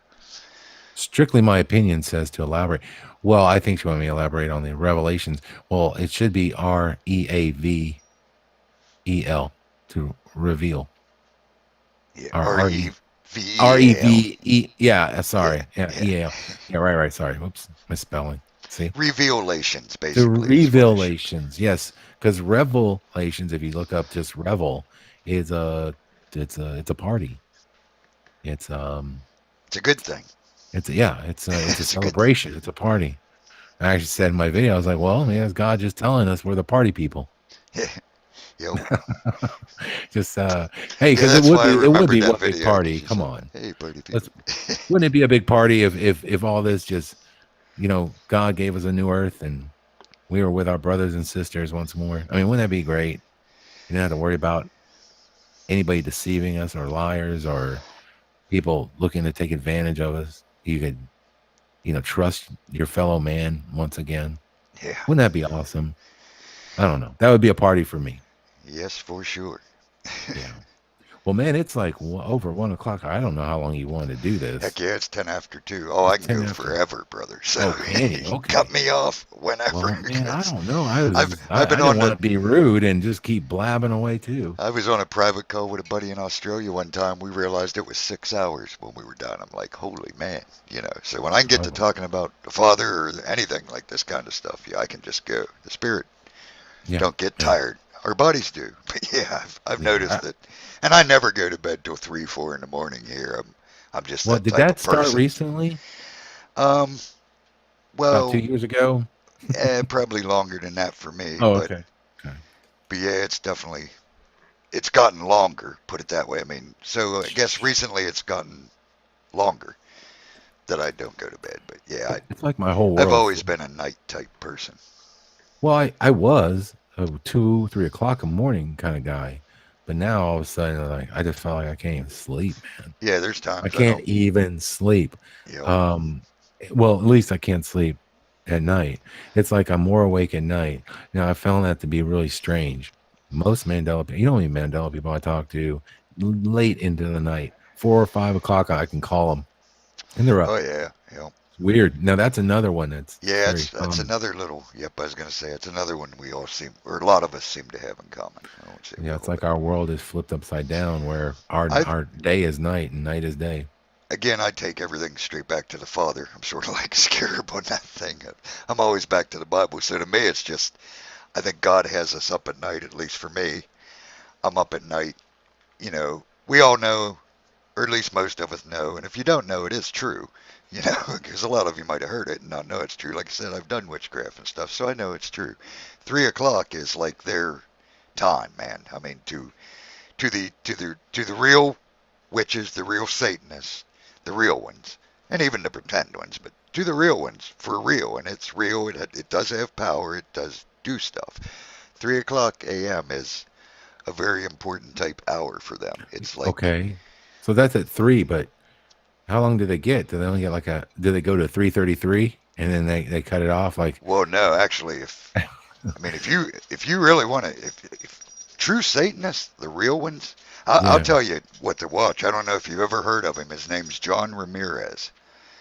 Look him no, up, and he's an ex-Satanist who came to the truth. Actually, David Wilkerson's, I believe, the one who brought him around, who was an awesome preacher back in the day. But he came around and he was an ex-Satanist. And like I was saying earlier, I think it was before you got there, I've dabbled in all that, including Satanism. Now, I didn't go as far as they do because I just dabbled. I mean, I did go far enough. I did do stuff, but not to the depths that these suck at. Never nothing with children, put it that way. Which, you know, I, I get out before that because I just like to see if the stuff was real, basically. I don't know why I did it actually, but now looking back, it helped me understand a lot more of what they do. But look up John Ramirez because when I watched his video, and like I said, I can tell if they're just blowing smoke or if they're really telling the truth.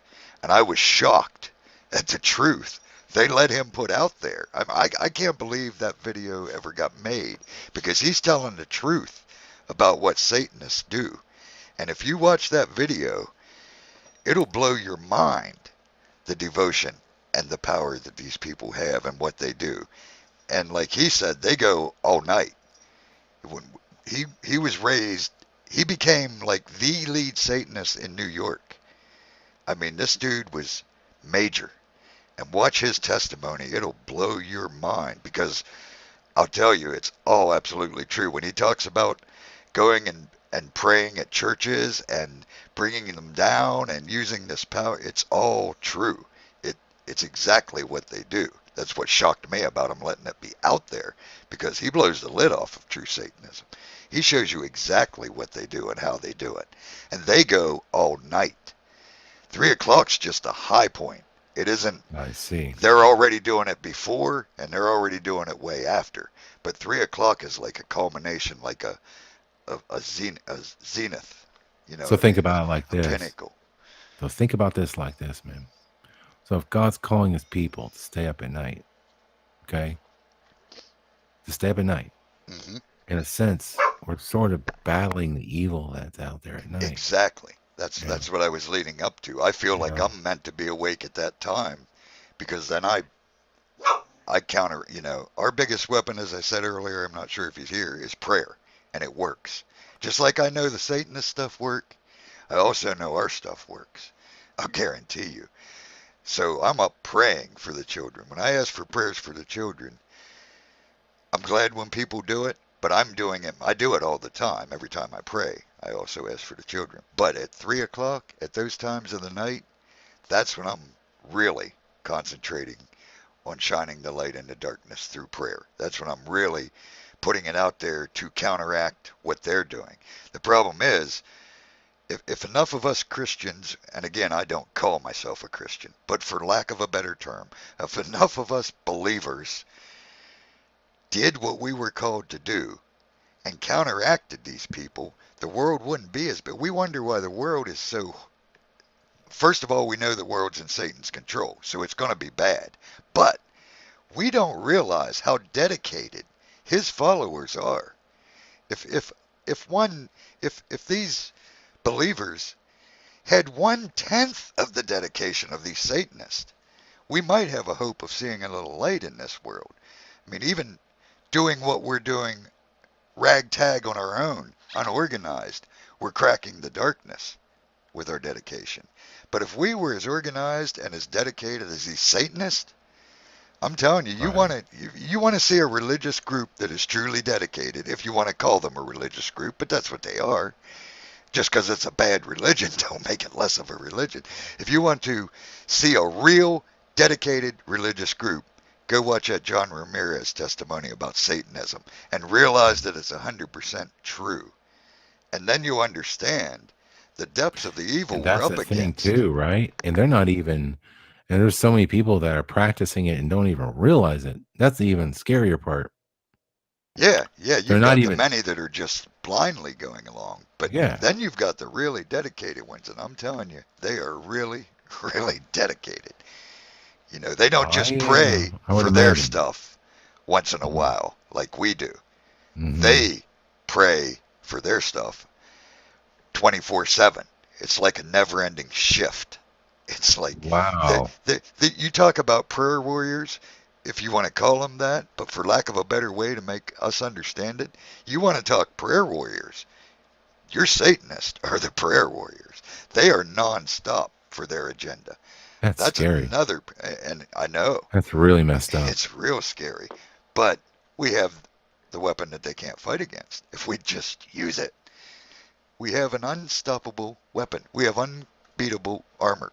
They can't Mhm. touch us, no matter how much they're dedicated. If we would just be half as dedicated, you know what I They mean? can torment though, Oh, right? they'll torment the heck out of you Yeah, yeah, nonstop. It never yeah, ends. Yeah, yeah, there's yeah, yeah. it never ends.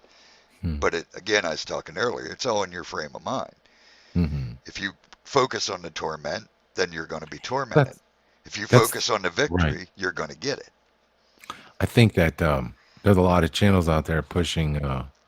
You know, it's interesting stuff. It's I used to like look into that stuff. I'm sure you did too, like the Richies from Boston of the world, or some of the other fear channels that push a lot of fear about this and that and whatnot.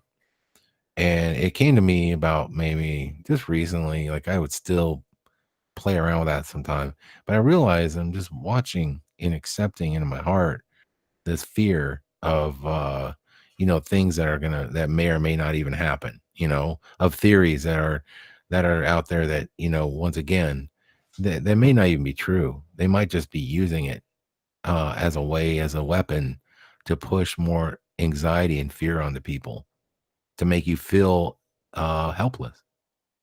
Yeah, absolutely. And like you said, I did watch a lot of those same channels and still watch some of them. But and that's what got me. I think that's what helped me get back on track as seriously and hard and heavy as I am now. It's helped me get to where I am because, like you said, they kept telling me all these problems and all these ifs and can be's, and never told me what to do to fix it or what I could do to counteract it. It's all fear. There's no answer. You know what I mean? They might Mhm. occasionally throw out, you better get to know Jesus before it's too late. Well, how is that helping anyone at all? You know what I mean? Oh, I mean, get to know Jesus uh, before it's too late. That what's that mean to someone that don't know I Jesus? hate It that. means I hate nothing. that dismissive stuff. That needs to end. Yeah, As yeah. Tell them Christians, how we to got know to do better. Jesus. Yeah, Don't. tell them about Jesus. Tell them about what you need to do in your heart, and what God will do for you. Or how about even try to teach, and don't be so. I hate when they're the worst one I hate is when Christians are in there, well-meaning Christians, and they say you need to read your Bible. Okay, what part? Yeah, You know yeah. Like what that's part? going to do you any good without the Spirit. That makes me so mad. You can read that book forever. I did. I read it for a long time. It I took just me now am starting to understand it, and what I thought I knew is all wrong.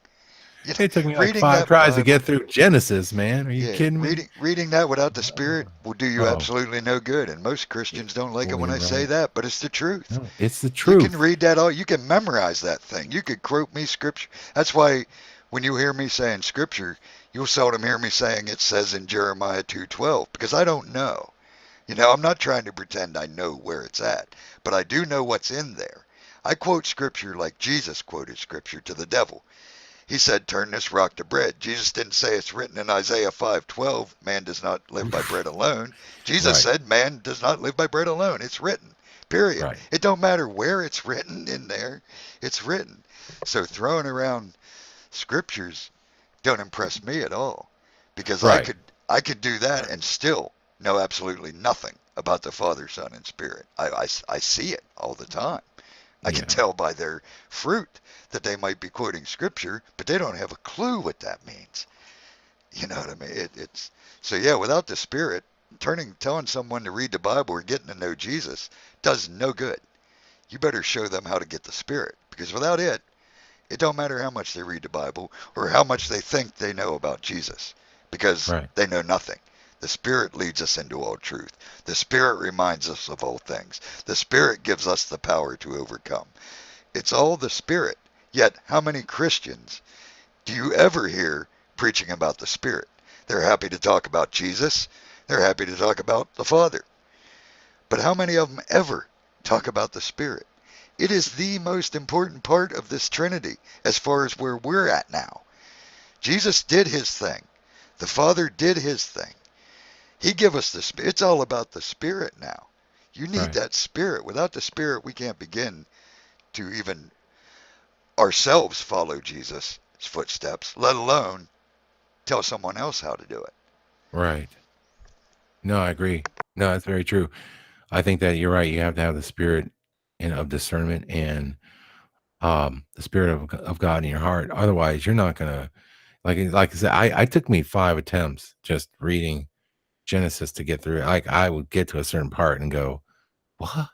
Like just it's just I wouldn't catch it on. I tried. I was like, I'm gonna start reading this Bible Yep. from page one Yep. to all 66 books. I'm going through this puppy and I'm gonna do this. And I'd sit down and be so well meaning and start reading and like just go, I'd be like, what? It would be frustrating, I'd be like, oh, and I realized that's not the way the Bible is supposed to be read anyway. You know how I search the Bible is whenever I have a question about something, whatever it might be, just any kind of thing. First thing I do is I'll Google it. Like I'll use their system to help me find information. So I Google like, the information I'm looking for, and then I put Bible and look for places where somebody mentioned a verse or mentioned something and I read up on that based off that. And that's, that way I can learn about what I'm actually looking for and what the Bible says about anything, feelings, ideas, thoughts, what should I do whenever I have a problem with someone else or, whatever, just all the different types and all the things that we come across every day in our daily lives. And so that's one way to do it. And that's a lot easier way than saying, I don't even really trust people that say, oh yeah, I've read the Bible 3 times, and so they proclaim and profess to be Bible scholars and all this other stuff. And it's like, well, that's great. I'm glad you were able to get through all that and read it 3 times. Like who reads the Bible 3 times? Hell, I know a lot of preachers haven't read the Bible 3 times. Okay. When I brought up to my pastor, I said, hey, tell me about the Isaiah 11:6 and tell me about the lion and the lamb. And he was like, well, first I asked him to recite 11:6. My pastor couldn't even recite 11:6. Yeah, Okay. I was going to say, I think most pastors haven't read the Bible once. They've passed their theology and Good point. preach what they were preached. But Yeah. I'll bet you 90% of the pastors right now, the big ones, don't even know that Bible. Well, I know they don't, or they'd have to be scared to death for doing what they're doing. How can you read that Bible and then go out and preach that Jesus wants you to have a Mercedes, for instance? You know what I mean? You, you obviously have never read but you obviously have never even read the New Testament. If you're going to go out there and preach to people that God wants them to have the best of everything in this world. In this Oh, world, do you? yeah. I mean, that Yeah. alone just blows my mind. Ooh, prosperity preachers. Yeah. Yeah. Yeah, Oof. or the Oof. cessationist. I mean, it ain't just them. It's there's so many false doctrines being taught right out of that book because they haven't read the book, or they've read the book without the Spirit, or they're making the book say what they want it to say. All these things are possible. You know what I mean? But they definitely haven't read it with the Spirit, or they haven't read Mm, it at all. Because mm, how could you read well, that and then read the verse that says if you lead people astray, you're going to be accountable for doing it? How can you read mhm. that and then go out and do what they do? They Well, that's can't. got to be completely and utterly. I mean, you got to be a real special person to the demons that love you. Seriously, if you can sit there and profess that, hey, God wants you to buy me an aeroplane so that I can be closer to God, because Yeah, God needs me to be closer to Him. yeah, So you need to shell out $5 million so that I can have an airplane. I mean, this is the kind of stuff, and I think some of that is fake. I think that ultimately it's fake, and I'll tell you why. I think that is just to push the idiocy, or at least make people think that Christians are so dumb they would give this guy five, which he eventually got, right? And yep, so, that's just to put in the media. Look how Christians are, and that it's such a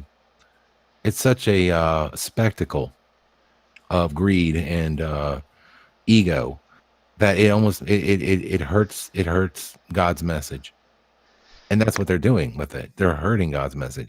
I don't think he got 5 million. I don't believe it. If anything, he might eventually got the money, but or maybe he was backed by somebody who gave him the money, or maybe he never even got it. The point is that when it at least proclaimed that he got what he set out to do based off this crazy idea.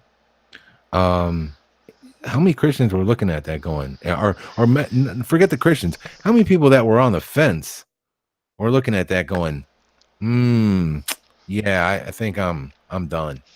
How many people walked away, not and put their Bibles down and said, if that's what the Christians are all about, that's really not really me, and I don't really feel good about it. And this looks so silly. And who the heck would give this guy? You guys got to be nuts. Why would you do that? Can't you see this guy's a charlatan? Why would you do that? Like, so it just makes Christians look like they're just so blind, and they would just follow, into this crazy narrative. And I think that's meant to hurt Christians. absolutely. Yeah. It's that's another thing that I wish I could get into more Christians' heads is that the enemy uses, in my opinion, again, as I said before, and I'll reiterate at times, this is all my opinion, but this is all the truth. I pray, like I said, I take very seriously the fact that what comes out of my mouth, if it leads someone astray, is my problem. So Hmm. I only say what I truly believe. So take it or leave it, it don't matter. But I don't want anything, I don't want anyone to think that I know all truth, because I don't. I'm a man. My theology has changed numerous times over the last 5 years because he's showing me new stuff. Stuff I believed a year ago, I now realize was wrong. So I'm not saying any of this will change, and now I forgot where I was going with it because I rambled too long, as usual. But what the Well, heck was we talking about? Oh, the devil. Yes, that's what I was hmm, trying to get to. hmm. I wish more Christians would understand that, in my opinion, the great falling away that we were warned about. First of all, we need to realize that a lot of people are still waiting for Revelation to start. And in my opinion, we've been into Revelations for a long time, a long, long time. So waiting for the first trumpets or whatever, that's all silly to me because they've already blown, a lot of them, Well, in there's my some YouTube opinion. videos that would agree with you. Yeah, and this is all my opinion. Yeah, But I'm being honest. There was some. yeah, Did you see? yeah, Did you ever like see the trumpet videos that were going? Yeah, okay. uh, no, I don't think. Come on. You didn't hear where people were hearing trumpets in the Oh yeah, sky? yeah, Remember in the that? sky. Yeah, I Yeah, yeah, remember yeah, hearing yeah. them. Yeah, yeah, that Whoa. was some It's like, wild stuff, dude. yeah, That's man. definitely wild. Yeah, pretty interesting. Whether they're trumpets or not, they're wild. But I'm just saying. they definitely sounded like trumpets. I mean, I used to play I a guess. trumpet, so yeah, Well, they were it sounded pretty. like an old, They were a like horn. a horn. Yeah, it Yeah, sounded like one they of the were big definitely a horn. horn. Yep. Yep. I would agree. Hmm. But the biggest problem is the great falling away is Christianity, in my opinion. Religiosity, as I like it, whatever you want to call it. The churches, these doctrines, these pastors. That this is the great falling away. This fake Jesus that they're teaching, that they're all teaching. You've either got the prosperity Jesus, You've got the cessationist Jesus. You've got the charismatic Jesus. You've got the I'll heal everybody Jesus. You've all these crazy Jesuses these people were preaching that we knew they were going to if we read the book at all because it tells us there's going to be lots of fake Jesuses. So, we should easily grasp that there's fake Jesuses if we're reading the book at all. All these fake Jesuses are part of the great falling away. The devil's greatest trick of all was that book and using it incorrectly. Because, like I said, without the Spirit, that book can be used for way more evil than good. You see it with your own eyes with the prosperity gospel. They're using the same book, and look at what they're doing with it. Look at the Just like my friend's charismatics. church. Well, their gospel was that they could preach gifts into people. Yeah, That exactly. you would have special gifts, Yeah, it was like Harry Potter and church come together. It was like, okay, you have special powers now, imbued by God to you, and what did that? How did that? The whole church fell. The whole church fell because I believe that there was demonic activity being done. There was witchcraft, demonic activity, all kinds of things, and people that were led astray. And I think that's crazy, man. When I heard all those stories, I was like, oh my goodness, no, no, no, no. What kind of? I was like, girl, that. I was just like, no, that's not the way it should be in church, right? You know this, right? But see, she's she's got a lot of new age thinking where I think she saw this as a way of maybe, and this is the thing you see on TV, all this prosperity gospel, all this stuff, that all these gifts that Jesus is giving out, right? Why can't I have some of those gifts, right? Why can't I, I should be able to get some gifts too, right? I'm a good person. And I think that's what happened is people got sucked into that crazy idea, and they were getting gifts. Oh, they were getting gifts, but they weren't from Jesus. yeah, They weren't exactly. from they were from things that, Yep. and that's another thing too, man. And that's something else that if you come on a show because you walk the walk, I would like to talk to you about the the way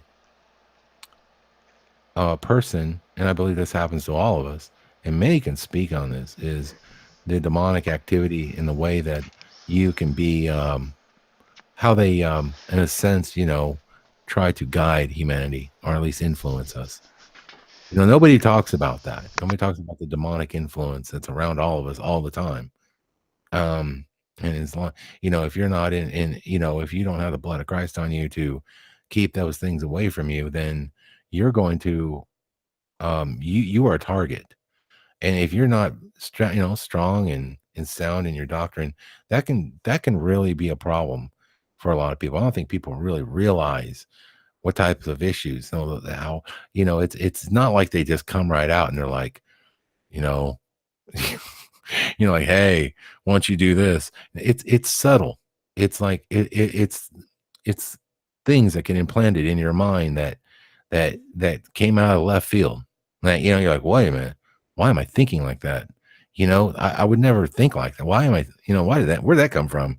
It's stuff like that has been attacking humanity for a long time, and yet we don't speak about it. It's all taboo. Like, don't talk about those. Are just your own thoughts and stuff like that. Well, see, those thoughts sometimes lead to other things where you think, well, yeah, you know, maybe I should partake in some of this activity because I had a thought that it was okay, or I had a thought that, there's nothing wrong with it, or hey, I thought about doing that, the other day, and yeah, yeah, whatever it might be, whatever kind of, you know, like sinful lifestyle choice you might choose, it kind of goes on this line where, let me put it this way.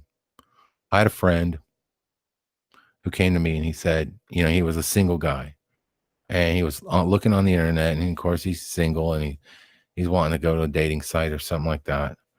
And he felt compelled to kind of look into some stuff that was a little more raunchy, let's just say, and fetishy, let's just say. And he told me about this. He told me he met a woman, He told me what he did. Well, I will not We repeat. we do have a youngster in the Right. chat, so And I okay. will not I just repeat. wanted to Yeah. make sure you knew. Yeah. No. I'm going to keep it clean. I'm just saying that when he told me about this, I was like, dude, why in the heck did you go along with that? I said, do you not know what you've just done to yourself? Like if you keep partaking in that type of stuff, what if you meet a girl who's very sweet and gentle and kind, and the only thing that you like to do now is this other stuff? And he looked at me and then kind of put his head down and realized that I wasn't going to pat him on the back and be like, "Oh yeah, man, you're so cool." He came back and told me the next day. He goes, "Man, I prayed on that." He goes, "Man, that bothered me."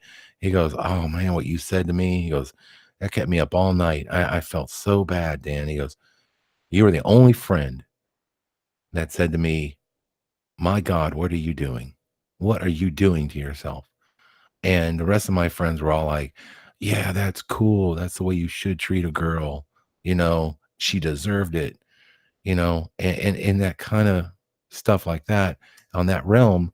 And I think that, that's the thing is how many people actually will stand up and say that kind of thing to a friend at the expense of maybe losing him as a friend because I shamed him or whatever, but I felt it was the right thing to say. You know what I mean?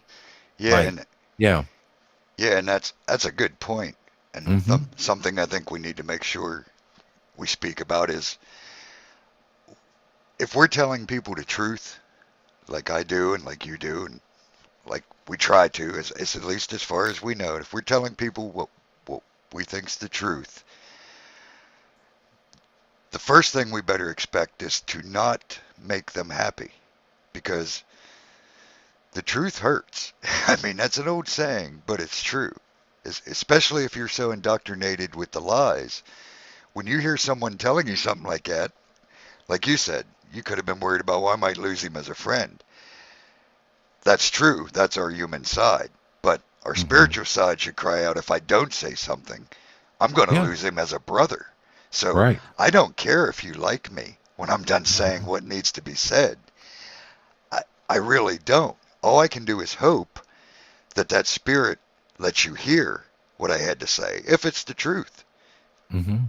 You And know, I because think like I too said, often, I could be wrong. But if it's the well, truth, let the spirit lead you to it, like it did him. It yeah, bothered him. It it didn't make bothered him feel. It bothered him. That's Mhm. what the truth does. That's how it works. That's the Yeah. spirit. It'll bother you if we tell you something that's true because you don't want to hear that. It's not comfortable. It's the truth makes you Mhm. uncomfortable. That's what it's supposed to do. How else are you going to fix your life and follow Jesus if you don't get rid of what's bad?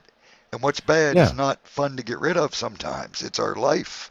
You And that's know, what I'm it's saying is like, how many of those friends, the other 10 friends he told this story to that were like, wow, man, that's cool. And, all that kind of yeah, stuff, acting like he was anyway, whatever. My point is like, how many people are willing to stand up and say something nowadays? And a lot of times, people aren't, and that's really the, the, that's, well, I see, people growing, their hearts growing cold, around me, and that's in humanity growing cold. And that's the part that I see sometimes that is, kind of sad. And I worry about people in that regard. It's like, man, if if no one's willing to stand up for anything anymore, it's like, what kind of world are we going to have? And so I pray that whatever this Mandela effect is and whatever's happening right now, that God take care of it quickly, and that that I'm on the right side and I'm one of the wheat. That's what I pray for. I pray for wheat. I pray that I am a wheat, and that hopefully that I can show enough nourishment to people and show them the right way to travel, and in the end, I'll be a better man for it. And that's what I hope. yeah, absolutely, amen. I mean, that's all. That's all I hope for is to just constantly keep growing in the spirit and listening to the spirit. Like I said, I truly before I go on and talk about anything, like before this live show, before I do any video, I truly pray that nothing will come out of my mouth that doesn't glorify the Father. That really scares me because I know I'm human and I know how stupid I am and I know how opinionated I am and was. And when I'm here live or doing a video, that's for the Father. I don't want to do anything to mess up leading someone to the Father. And I wanted to answer Emma. She asked earlier in chat. I am paying attention to chat. What type of church do we go? Do you go to? She said. So she's asking all of us, including those in chat. And some of them answered her. But basically, I don't go to any church. I do follow a few churches online that aren't in my state because I like them. I like their doctrines. But I personally don't go to any church just because they creep me out, to be honest. When I walk in, they're not good places, to be honest with you. There's very few quote unquote churches I have found that are good. I've never, yeah, I don't go to church either. I, uh, I do have a church that I would call my home if I went. But there was still stuff about it that creeped me out too. Like I never understand why we had to go through all the ritual stuff, with the drinking of the little Kool-Aid thing and Yeah, yeah, and the whole that's blood of Christ and sacrament stuff. And I just, I don't know. It's very ritualistic to me. To me, that's not a spirit that you need to do. I mean, like I got it. My family, I've got a Catholic background. Oh man. And they're like, they're like, oh, it's so great. You're following God again, Dan. It's so great. What Catholic church are you going to? I'm like, not going to Catholic church. Sorry. And they're like, oh no, Dan, you got to go. You have to, you're a Catholic. You got to be Dan, you got to go, I'm like, we don't want you to burn in hell, Dan. So you need to, that's my family, like, oh yep, gosh, you yep. guys are terrible. I was like, let me just tell you right now, I'm sorry. And it's funny because I'm starting to turn them now because they're starting to see this new Pope and they're starting to see the stuff that he supports, here and there, and they're not happy. They're not happy about it. So I think I'm kind of reaching them now. And that's a good thing, is that um, through my spirit and my, dedication to God in my own way, I'm sort of letting them see that, hey, following, the idolatry of the church and what they stand for and all the stuff that they're supporting. I mean, goodness gracious. And they are starting to see the light. And so I'm glad. So they what it is, I think now is not so much they support the church, they support the people in the church. They feel like the people have good hearts, and I understand it's hard, but I think they do a lot of their own Bible reading and things like that. They don't really get it from the church like they used to, so that's a good thing. Yeah, yep, I agree. And yeah, I'm glad you brought that up because there's lots of good, godly hearted people in churches. But the Sure. problem is they're not reading their Bible because once they do, they probably aren't going to stick around that church long because they're going to realize, like you said, you can't once the Spirit starts showing you truth, you can't help but see the lies. So you've got to be willing to break away. There's nothing wrong. Like I said, as a child, I went to a Baptist church, which is where Emma said she goes. I'm glad I did. Although now I realize all the wrong things I learned, it's still, I believe, this is just what I believe. I look back on my life, even with all the decades of sin. And now when I look back on them, even in my most sinful areas, even when I wasn't thinking about God at all or Jesus, although I knew them and I had accepted them as a child. I think it was important because I now look back and see in those situations literally times I should have died or been arrested or been put in prison or a lot of bad things should have happened to me that I can now look back and see the hand of God on me keeping me out of that trouble Oh, sure. even though I Mhm. deserved it. He still had his hand on me Oh. even when I wasn't acknowledging him and was working hard against him. He Hmm. still acknowledged me. So it's good to get grounded early, I think, just for that Yeah. reason, because I think it Yeah. really helped in him being with me throughout my debauchery. Sure, sure. And then you see it and you look back and you love him even that much more because Oh, you realized, damn, he loved me when I was a heathen, practically, and you're like, oh, that's so awesome. I was a sinner. I was, like you said, your debauchery. And you see that God could still love you. And so that's awesome. Strictly my opinion asked, she said something about that she went to a Mormon, or I'm sorry, a Pentecostal church. That's funny. She meant, and the first thought was, oh my gosh, Pastor Lipsky, who's down the street, is a little Pentecostal church I used to go to from time to time. Now, I could do without the talking in tongues and he didn't do too much of that. Maybe at the end he got real worked up. He might throw a little tongue in there. Not bad, just a little tongue. And and then they I've been to some Pentecostal churches where I mean there was no service, man. There was none. It was nothing but it was dancing and singing, and they had people running around. I'm literally running around like a track around the church. It was crazy. That stuff was wild. And yeah. I don't, I'm not here to judge how you believe, and it just wasn't for me. Now, okay, I'm just telling you what I saw. But Pastor Lipsky is also a Pentecostal preacher. And I'll tell you what, that man, there are just some Pentecostal preachers who just, when you need the word, there's just sometimes where you just need the word, you know. And if you can find a good one, those men know how to put the Yep. man. They just know how to preach. I like their style. I really do. I mean, I like a good, just feeling when I go there and they're really preaching a good sermon and it's flowing and it's like, you feel like, yeah, you're like, yeah, yeah, preach it, man. It's like, you need that sometimes. And not saying I would go every, I'm not even sure he's down there. But if I had to find another Pentecostal preacher, I would recommend looking at Pastor Lipsky. He might even have something on YouTube, but that guy was great. He was a great preacher, and I loved his style. So anyway, I mean, she mentioned that. I thought I would share the story. Yeah, you're absolutely right. Like I said, there's a few churches I follow online that I think if I lived near them, believe me, I would be going there. But again, and that's where our discernment comes in. And also, like I said before, the Father uses everything. So you could be sitting. That's why I'm saying I don't say, well, you shouldn't go to church. You just shouldn't.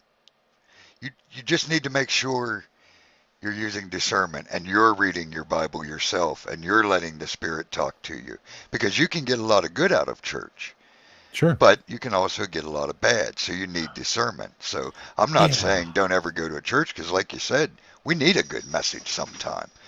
I Mm-hmm. follow, like I said, three churches very I closely personally online like a and small never church. miss That's them. all. Yeah, Yeah. Yeah. I that's what it's personally all like a about. smaller, like 100-person congregation, somewhere around there. That's where I feel more at home. I'm not big with I go with I've been to a mega church, man. I mean, jeez. You go in there and they got everybody's, drinking lattes and it's like, it's a whole production and it's just for Yeah, me, it's for a lot of people, it is what it is. They feel at home there. I just don't. I'm more of I like the tight knit family feeling of a church, and that doesn't make me feel like family. It makes me feel like I'm at a seminar. yeah, exactly. And Yeah, that's what it's all about. It's supposed to be a family, personal relationship. yeah, yeah. We're brothers and sisters. That right Right. there tells us family. He didn't say we're teachers and students. He said we're brothers and sisters. That's a family setting. That's everything Jesus said points to family. You Right. know, No, I agree. I agree. and I think there's and like I said, there's nothing wrong with the mega churches. Nothing wrong. I just think that after a while they get caught up in the whole, okay, we gotta commercialize it more and right. make it, fun and then it becomes this huge conglomerate, right? You need money. And these churches, run off donations and things like that. When you start getting these huge buildings and that costs, I mean, these are millions and millions of dollars to build. The light bill has got to be outrageous. All this stuff. So you're kind of, pushing your congregation to keep bringing more people there right? And it almost seems to me like it becomes about the money. And Yep. I'm sorry, it's not the way it should be. I mean, that's not the way it should be. And I think it sucks that these churches are 501c3s, a lot of them, and they're taking, you know, that. And I've heard, I don't know if this is true, but through the Vine, I've heard that, sometimes they put out flyers to the congregations, and it's been talked about on the news where they can actually request certain passages, and the preachers to preach a certain way, and to kind of follow a certain doctrine that the government wants you to follow. And I'm like, eh, like that's not the way a church should be. Church should be a place of truth.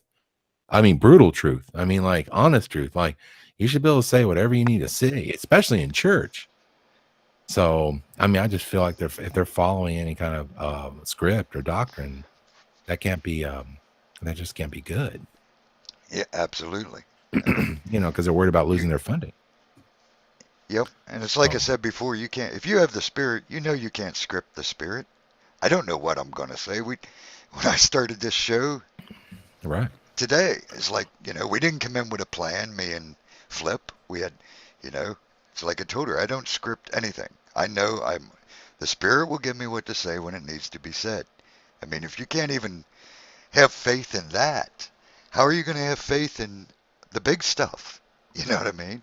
It Yeah. cracks me up. The lack of faith that these Christians have today just amazes me. And a good example of a little twist that the devil does with the Bible, you brought up perfectly, is the, what do they call it? Communion, the drinking of the wine and the bread. I Mm-hmm. mean, we've been taught that we should do that, once a year. Some people Sure. teach we should do it more often, but we should literally do it with bread and wine. Do they? I mean, let's stop for a minute and think about what Jesus said. You know what I mean? He said, when you Uh-huh. do this in remembrance of me. What were they doing? They were eating, okay? Right. They happened to have bread and wine, okay? It isn't about the bread and wine. It's about, Right. to me, that passage screams to me, and this is the way I look at it and the way I do it.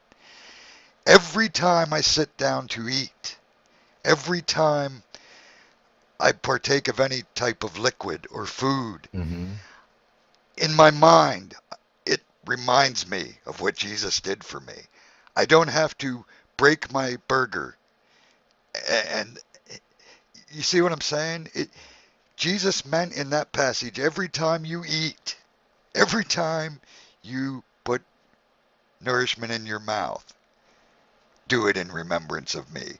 Not every time you pick up a loaf of bread or eat a wafer or drink a thing of grape juice on Easter or whenever they do it. They've that just goes to show to me that's one of the things that jumped out to me of the false doctrines, that Mm-hmm. even the ones that are breaking away from the Catholics still teach it wrong. You know what I mean? They don't teach Mm-hmm. it right. Do it every time you eat. Thank Jesus for what he did every time you eat. Think of what he did every time you eat. Every time you take a Sure. drink of water, think about Sure. what Jesus did for you. That's the deep meaning of that passage.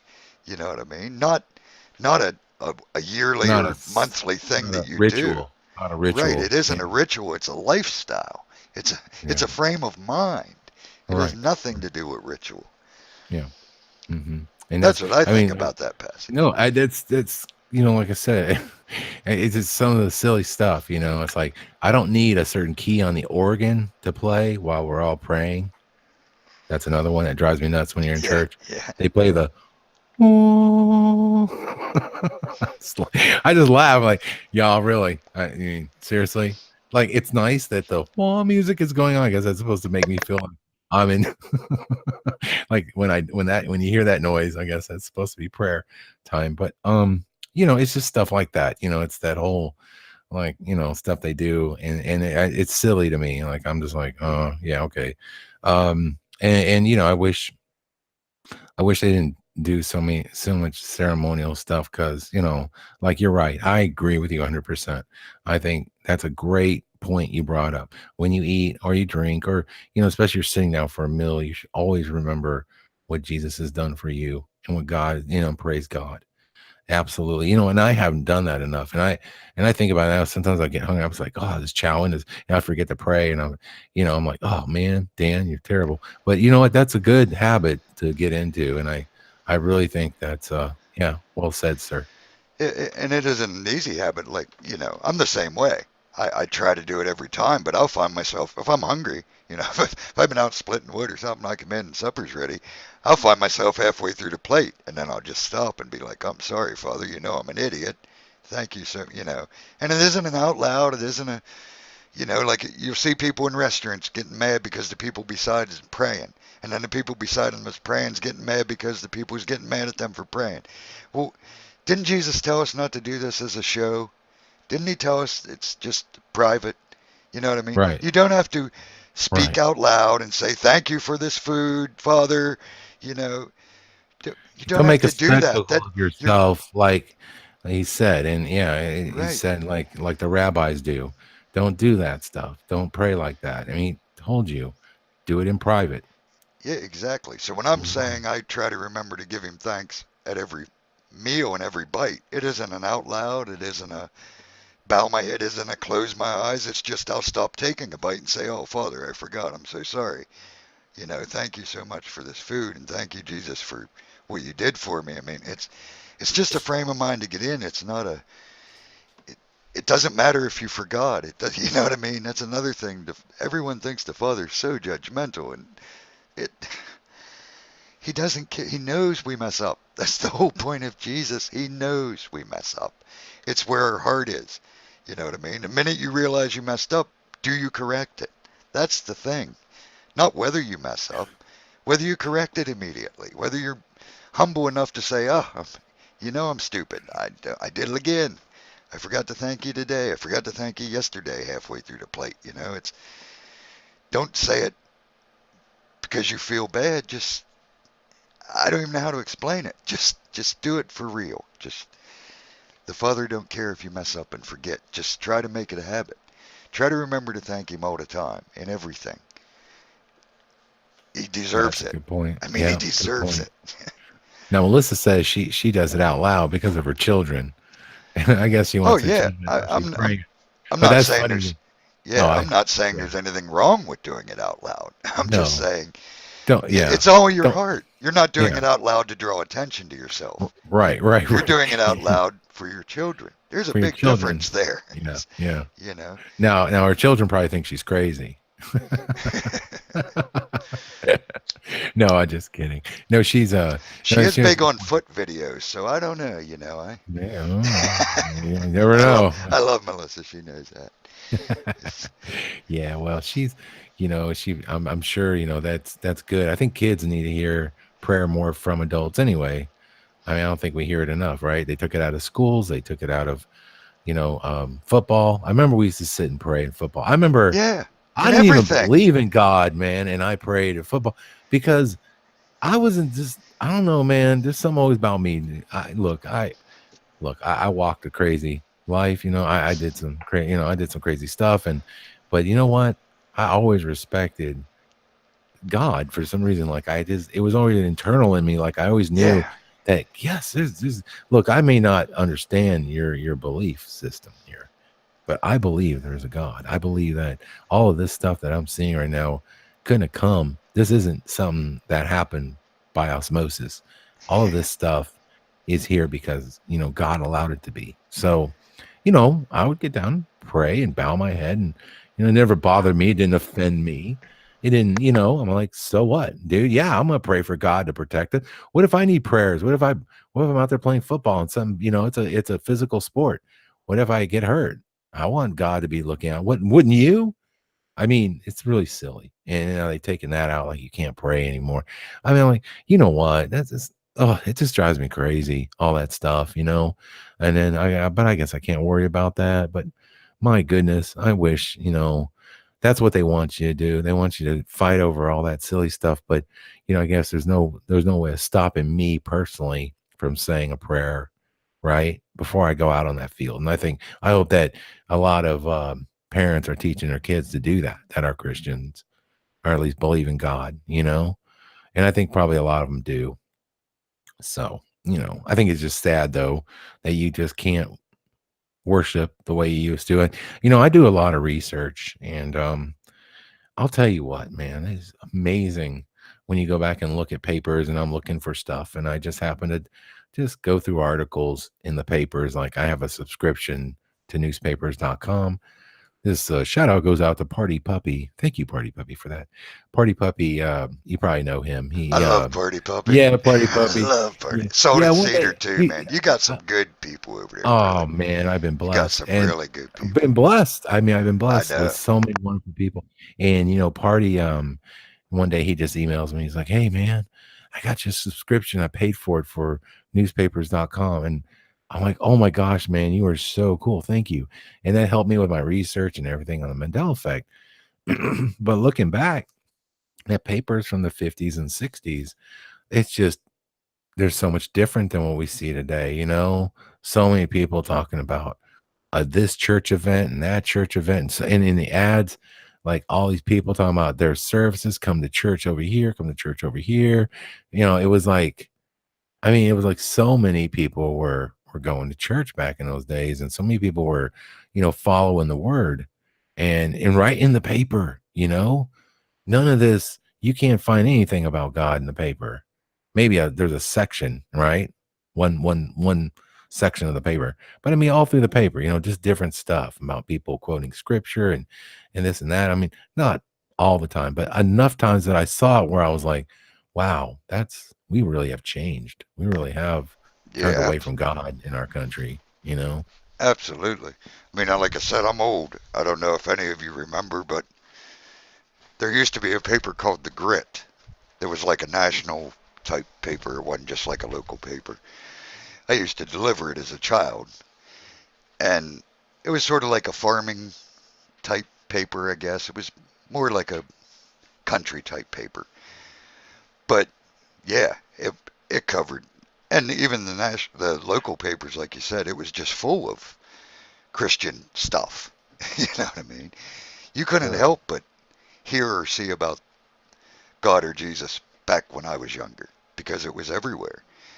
Like you said, we prayed in school. They always said if you don't want to pray, that's cool, but we're praying. You know what I mean? We had after school Christian clubs. It was everywhere, and yeah, now it's gone. Now we got after school Yeah. Satan clubs, and We have after school transvestites reading to the kids. yeah, oh yeah, Oh, oh man, that, did you see the one with horns? Did you see the one with ooh, brother, horns? Oh I my need it. goodness. Yeah, that was a lot of praying and a lot of calming by the Spirit when I seen them videos. It's like, oh man, It's again, rough. the It's rough. veteran And came out, what the biker came out, and the guns were loaded. It's like, nope, that's it. I'm sorry, I'm falling. It's gonna happen. Yeah, yeah, whew, yeah, it's crazy. that And was so what sad. And them children, did you see all them young little yeah, children? I Do you want saw to be them. a transvestite someday? Or I want to be a, Why are you what she say, confusing? This is whatever. that It's spirit like, of oh my confusion. It's gosh, that spirit of confusion that they're putting onto the children. so See, evil.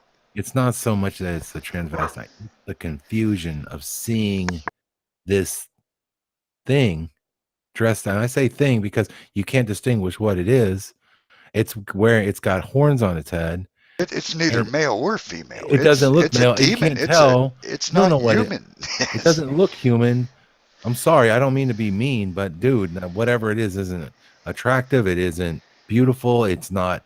I don't see any beauty in it at all. I don't see anything. Okay, nothing. All right. I can almost say that, if there was a situation where a guy decided to go all the way with it, right, one way or the other, right? Okay. Where I could say that I've seen pictures of men, whatever, and that person was reading to the kids, at least it would be less confusing. Okay. But this abomination that's reading to the children in this, arena, oh my God. I was like, that is just so messed up. What is it doing to the psychological aspects of these kids? What are they seeing? Like what are they thinking? And when you and that's what I was trying to get back to. I was talking about earlier, talking about how spirits attach to you. You can have spirits attached to you in some ways, I think. And whether you know it or not, I think that all of us, especially even the children, and that's where it's the worst because they're the most innocent. And so when you attack the children, I think that, they're trying to put this spirit of confusion on those children. And so by the time they get older and they, been through this indoctrination process, they don't know what they are, how they feel, or, how they should feel. They just know they're confused. And that's the real problem here. And Yeah, so, yeah, man, I was just like, oh my goodness, why are y'all doing that? And yeah, and and the crazy part is I have, people who are homosexuals or gays, that I know of that don't even support that type of thing, that are like totally against it. Like they're like, that's just messed up. Like, why are they doing that to kids? Even they who have chosen that lifestyle are like, that's messed up, you know? So yep. yeah. Yeah, I agree, brother. That's a definitely a that. Phew. Like I said, nothing surprises me anymore, but that one definitely sent a shock through me. I'm like, wow, it's yeah, we just keep going further and further. I mean, I Yeah. don't know how people don't see that this world's fading fast.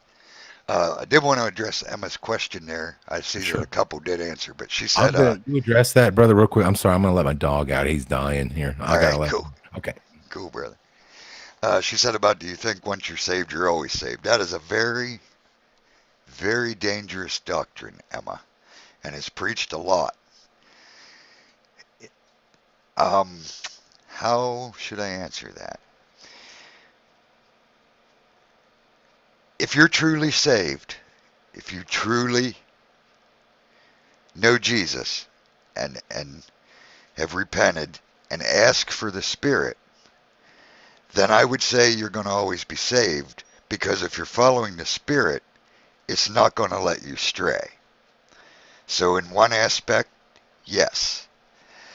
However, if you think you said the magic words and believe Jesus died on the cross for you and you said the magic words and you don't have the Spirit and you're not following the Spirit, then I don't believe you're always saved.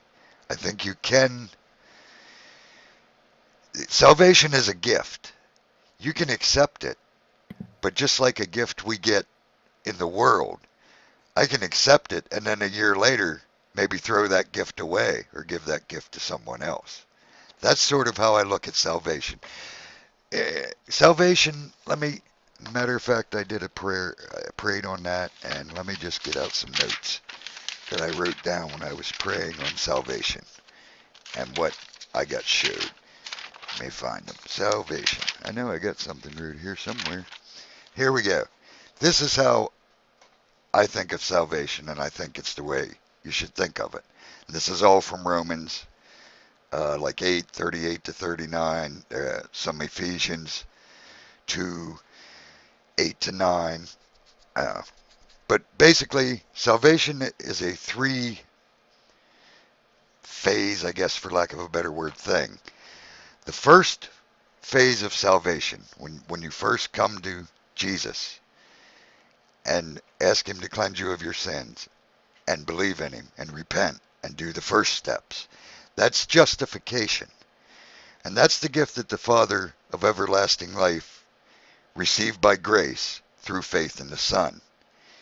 It is a separation from the penalty of sin, okay? So step one, we believe in Jesus. We understand that He came and died for us. We understand that He is the Son of God. Very important. Not just a blessed human. He is the Son of God. He's the Word. Ever since God was, He was. Okay, we won't get too deep into the Trinity and all that, but as long as you believe Jesus is the Son of God, as long as you believe that He died for you, as long as you repent from your sins, that don't mean you're instantly going to stop doing them. Don't get bummed out when you fail. We're human. Just repent again, apologize, and go on. Don't let the devil rub your nose in your failures, because that's one of his favorite tricks, is to make you think, look, you can't do it. You failed again. That's the devil. That's the devil. Don't listen to that. Just say, I'm sorry, Father. And the Father says, no problem. That's the way it works. That's the truth. So don't worry about failing. Try not to do it. Once you walk long enough in the Spirit, you'll stop doing it a lot more often than you do it. I can promise you that too. So the first step in salvation is separation from the penalty of sin. In other words, the penalty of sin is death. Jesus came, defeated sin, and defeated death. So if you're saved, you're removed from the penalty. Sin has no penalty for you. Step one. Step two is a present. That's a past tense salvation. That's like the first thing. Step two is our present tense, our walk, and that's sanctification. That's a work in progress that involves faith and the works of the fruit of the believer. A lot of people will tell you faith alone and no works. A lot of people will tell you works alone and no faith. They're both wrong. I believe it was Paul who said, no, it was James, I'm sorry. It was James, I believe, who said, show me your faith without works. I'll show you my faith by my works. If you truly have faith and if you're truly walking in the Spirit, you'll do works because you can't help but do works. You don't do works because you're trying to do works. You'll just do works. You'll have fruit. So the second step is sanctification. It's a work in progress involving faith and the works of the fruit of the believer. It is the separation from the power of sin. The first one is the separation from the penalty of sin. This is the separation from the power of sin.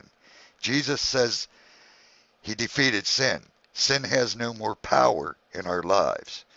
So, and that again is what I was saying. That's one of the devil's favorite tricks. He wants you to put the power back in sin. So when we sin, he wants you concentrating more on the sin, putting the power back in the sin, than on the forgiveness that Jesus has already given you for the sin. So we got to take the power out of the sin. We've got to remove it. There is no more power in that sin. Yes, sin still happens. Yes, we can still do it.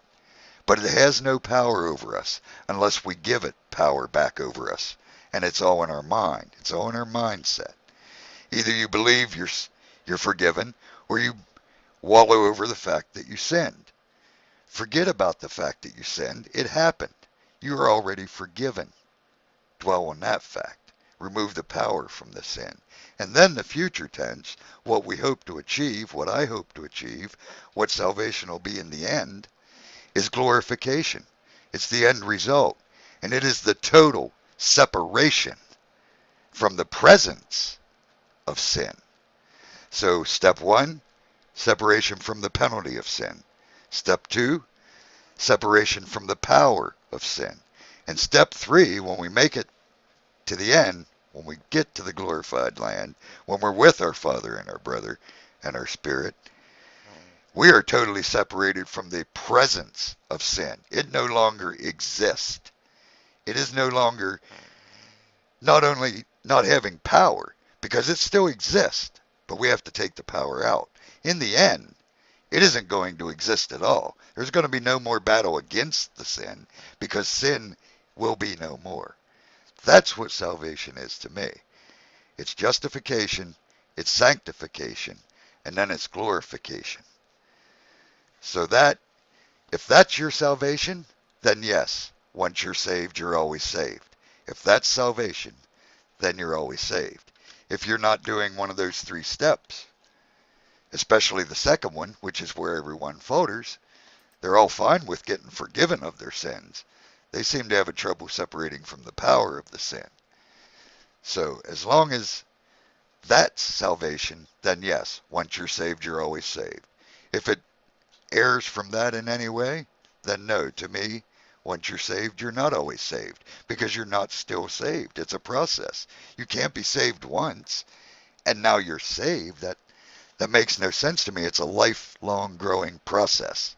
So unless you're constantly saved and in this lifelong process, then you're not always saved. If you are walking this lifelong salvation process, then you are always saved.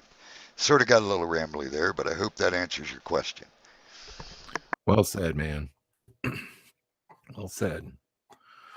I think for some of us, unfortunately, salvation has been I think for everybody, it's really a process um, of, self-determination and staying in the spirit, like you were saying. It's so easy to get off track. And I've unfortunately, had my ups and downs, for a while, until the Mandela effect. And I think this has been a real wake up call for me and really the only choice I could take. I listened to other people tell me what they thought about different things, but it just never had any substance to it. This love and light agenda, um, new age agenda stuff is, you know, I think in many ways, for a lot of people, it's well meaning for some, and others are just confused. I think that, like I said, it sounds good, right? It has, and I've always said this, that darn new age is so seductive in many ways because it does have some biblical truth in there, and then other times it mixes it in with new age beliefs, and then you you get the best of both worlds, and you feel like you're sort of being a centrist, and you don't have to necessarily have any beliefs. It's like whatever you want to believe is okay, as long as you're a good person and on the inside, and you are not stepping on anybody or hurting anybody else or hurting the environment or hurting the earth. Then you're fine. And but then it gets into a weird gray area where it's like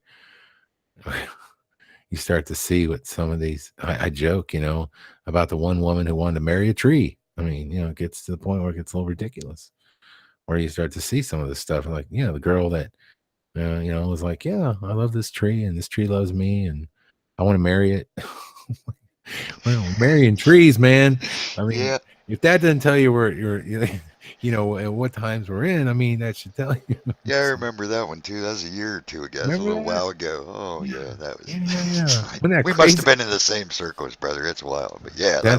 that was nuts. And she was all hugging the tree too, man. Yeah. Oh yeah. She No, really did love this tree, man. I met a girl.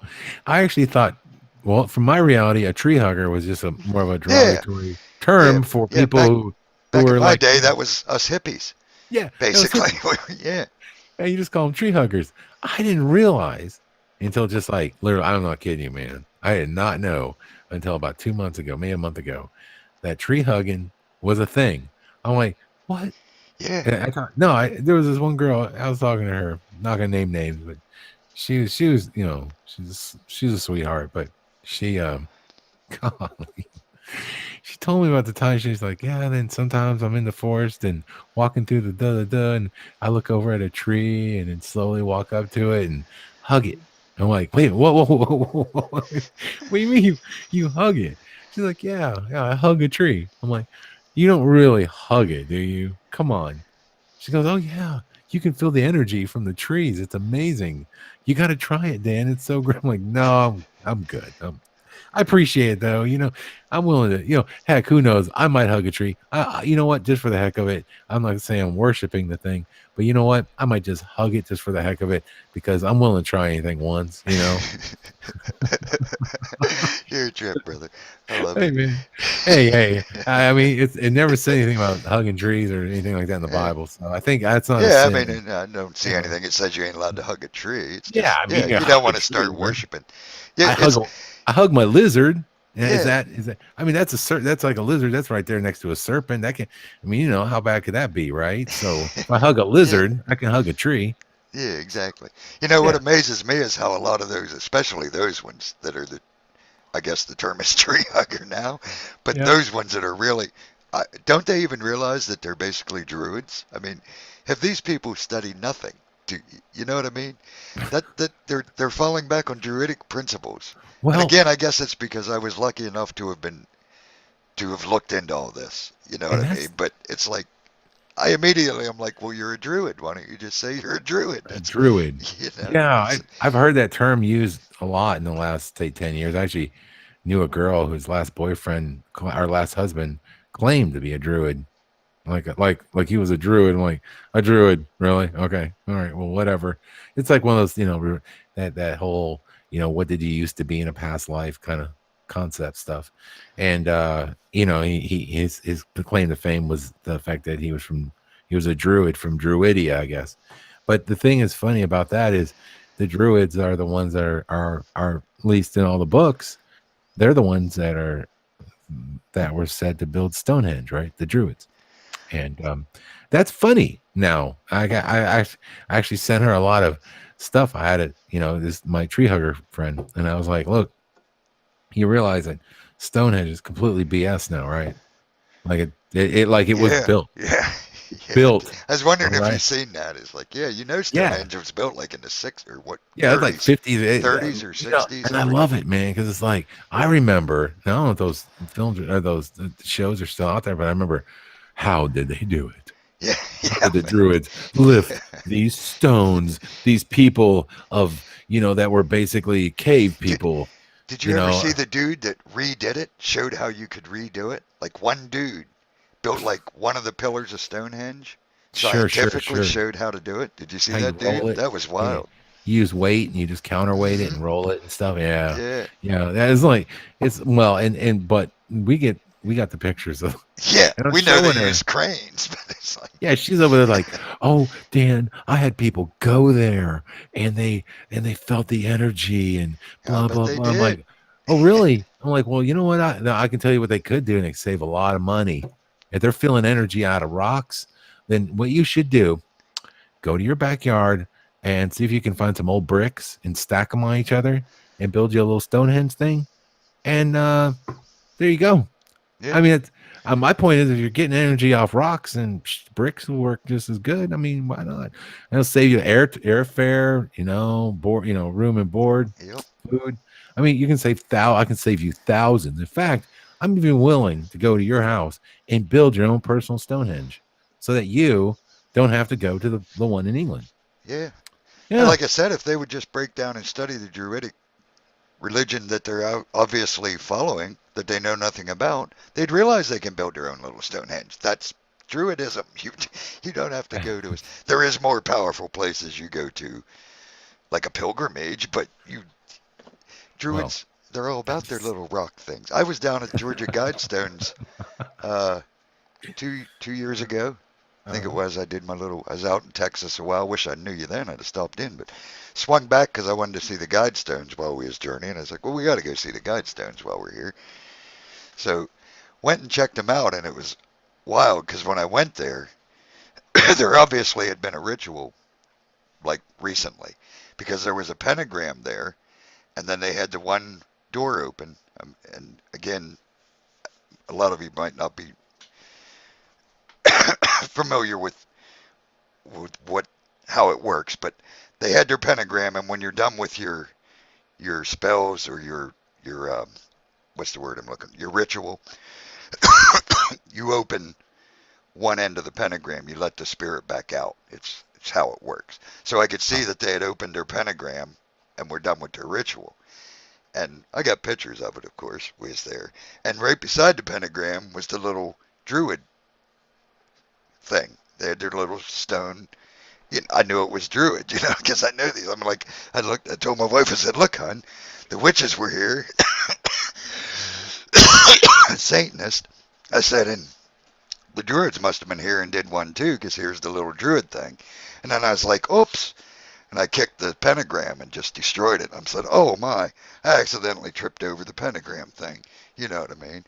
And hmm destroyed the little witch's ceremony. Because that pentagram has to stay complete for the ceremony. Yeah, like I said, I know how it works. So by doing that, uh, I really messed them up. Something simple uh, as that. right, But right. I said, she goes, well, what about the druid pal? I said, they're druids. I said, they're the least of the worries, you know what I mean? Because it's funny, that Right. the druids are I just wish I bad. They're knew if not a you were, good religion, but they're well, just it's a shame I don't know any druid jokes. yeah, You know, yeah. You figure there's got to be a few of them around, right? Like how many druids does it take to screw in a light bulb? Yeah, Ah, they didn't have light bulbs. yeah, none. They're I little don't know. I caves. just Dun, dun, dun.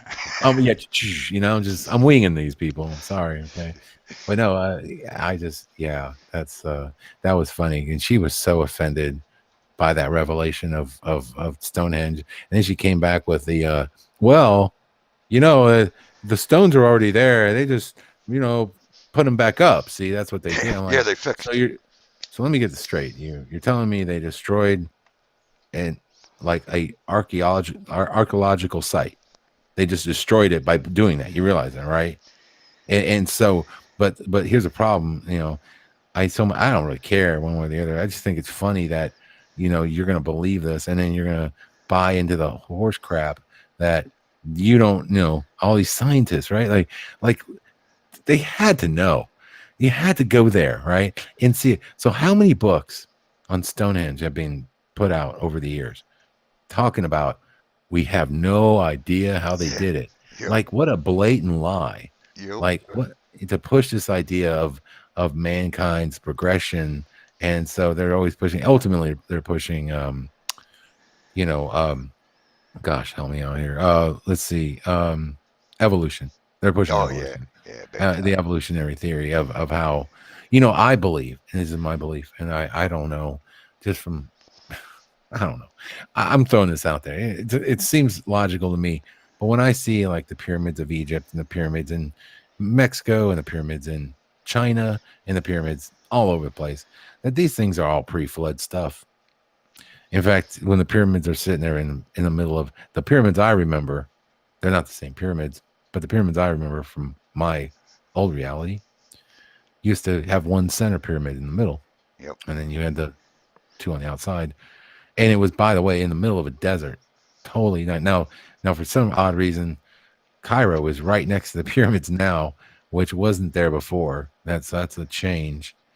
But oddly enough, when you find whale bones and all this stuff, like yeah, because the whole place was flooded out at some point, right? And they found dinosaur bones, right, with like bone marrow with the same with fresh like what looked like tissue Yep. inside the bone marrow, right? You know this. Yeah. Yeah, I know Yeah. dinosaurs are not. Yeah. 65 Yeah. million year old bone, Yeah. baby. Yeah. They With hung with out. They hung fresh out with humans. They were yeah. around. Yep. Well, I think you know what I think happened? I think as a theory I have is that some of these large lizards might have even been messed with.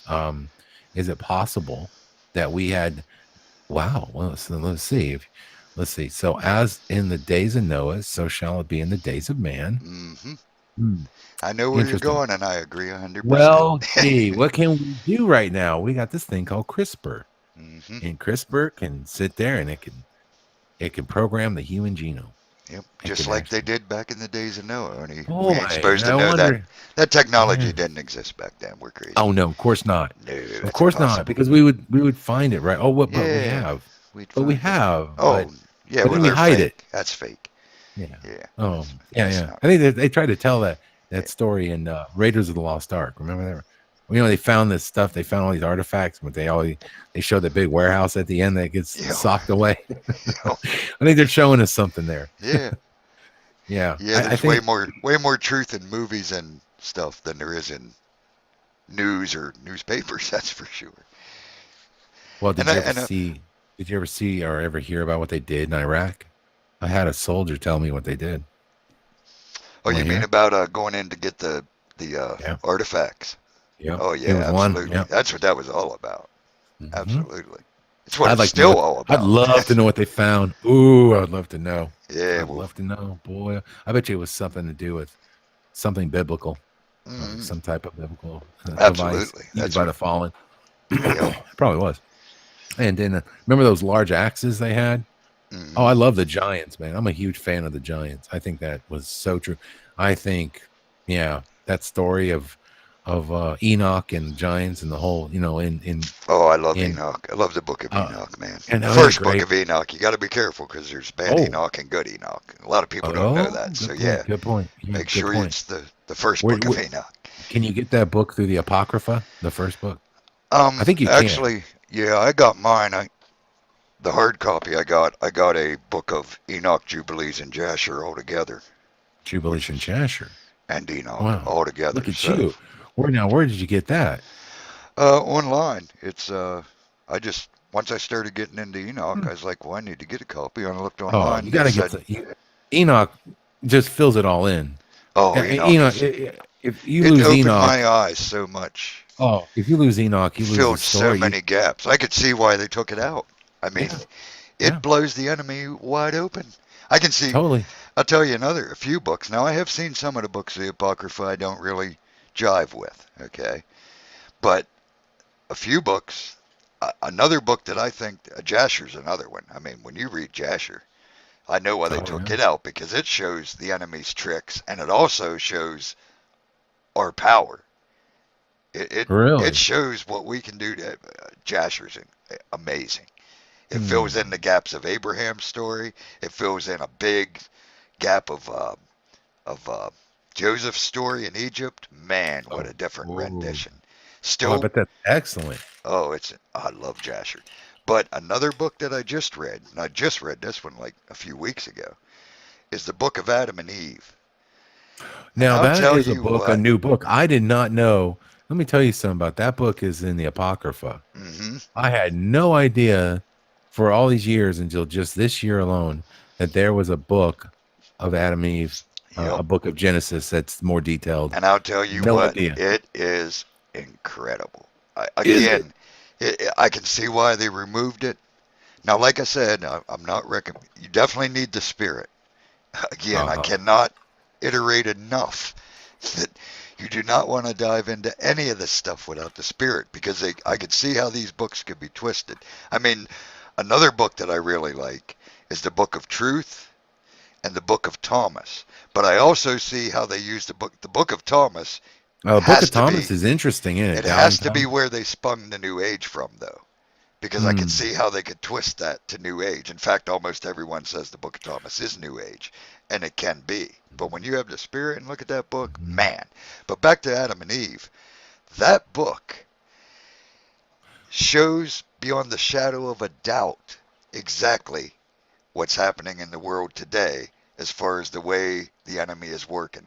Adam and Eve constantly were getting fooled by the devil, or the enemy. I like to just call him the enemy because then you get into the debate of Lucifer and devil and Satan and are these whatever. They were. It's just. I mean, when you read it, it just rings true as to everything that's in there. Because first they have no clue that they need to eat. They have no clue about being cold, about being hot. Once they're kicked out of the garden, you truly see two people just like you would expect them to be. You know what I mean? And then Mhm. you see the devil just constantly showing up and tricking them over and over and over. And Jesus is constantly coming and bringing them back and saying, why do you keep listening to this idiot?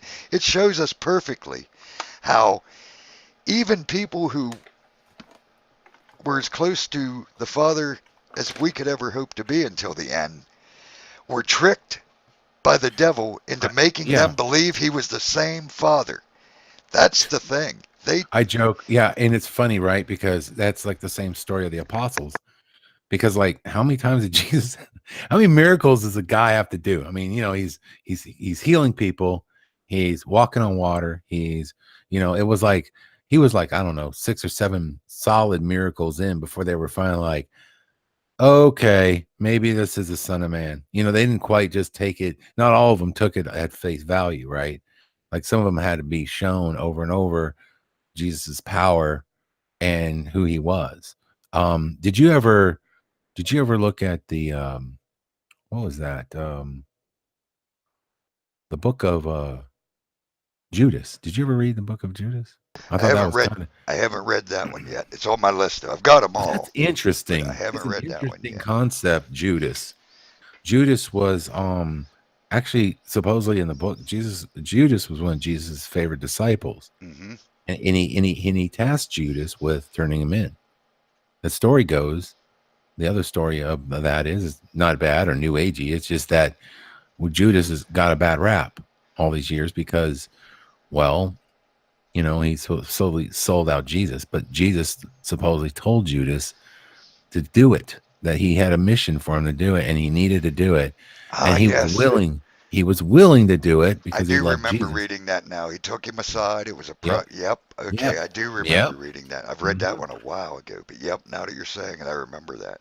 It is Yeah. definitely an interesting spin, It is. you And it's know, and not, in a new agey way. It's actually pretty cool. And I was like, yeah, it's kind of like, who knows, maybe, now and with this, merging thing with the Mandela effect, it seems fairly new. I think I saw it, I don't know, a few years ago, probably like before the Mandela effect. And I thought, dang, that's pretty cool. And I often wonder, like, there are certain events that have happened historically that I know have changed, yeah, right? So why, and if we know the Bible's changed, then there could be some historical Bible things that are coming to light now that were hidden and now are being shown and unveiled.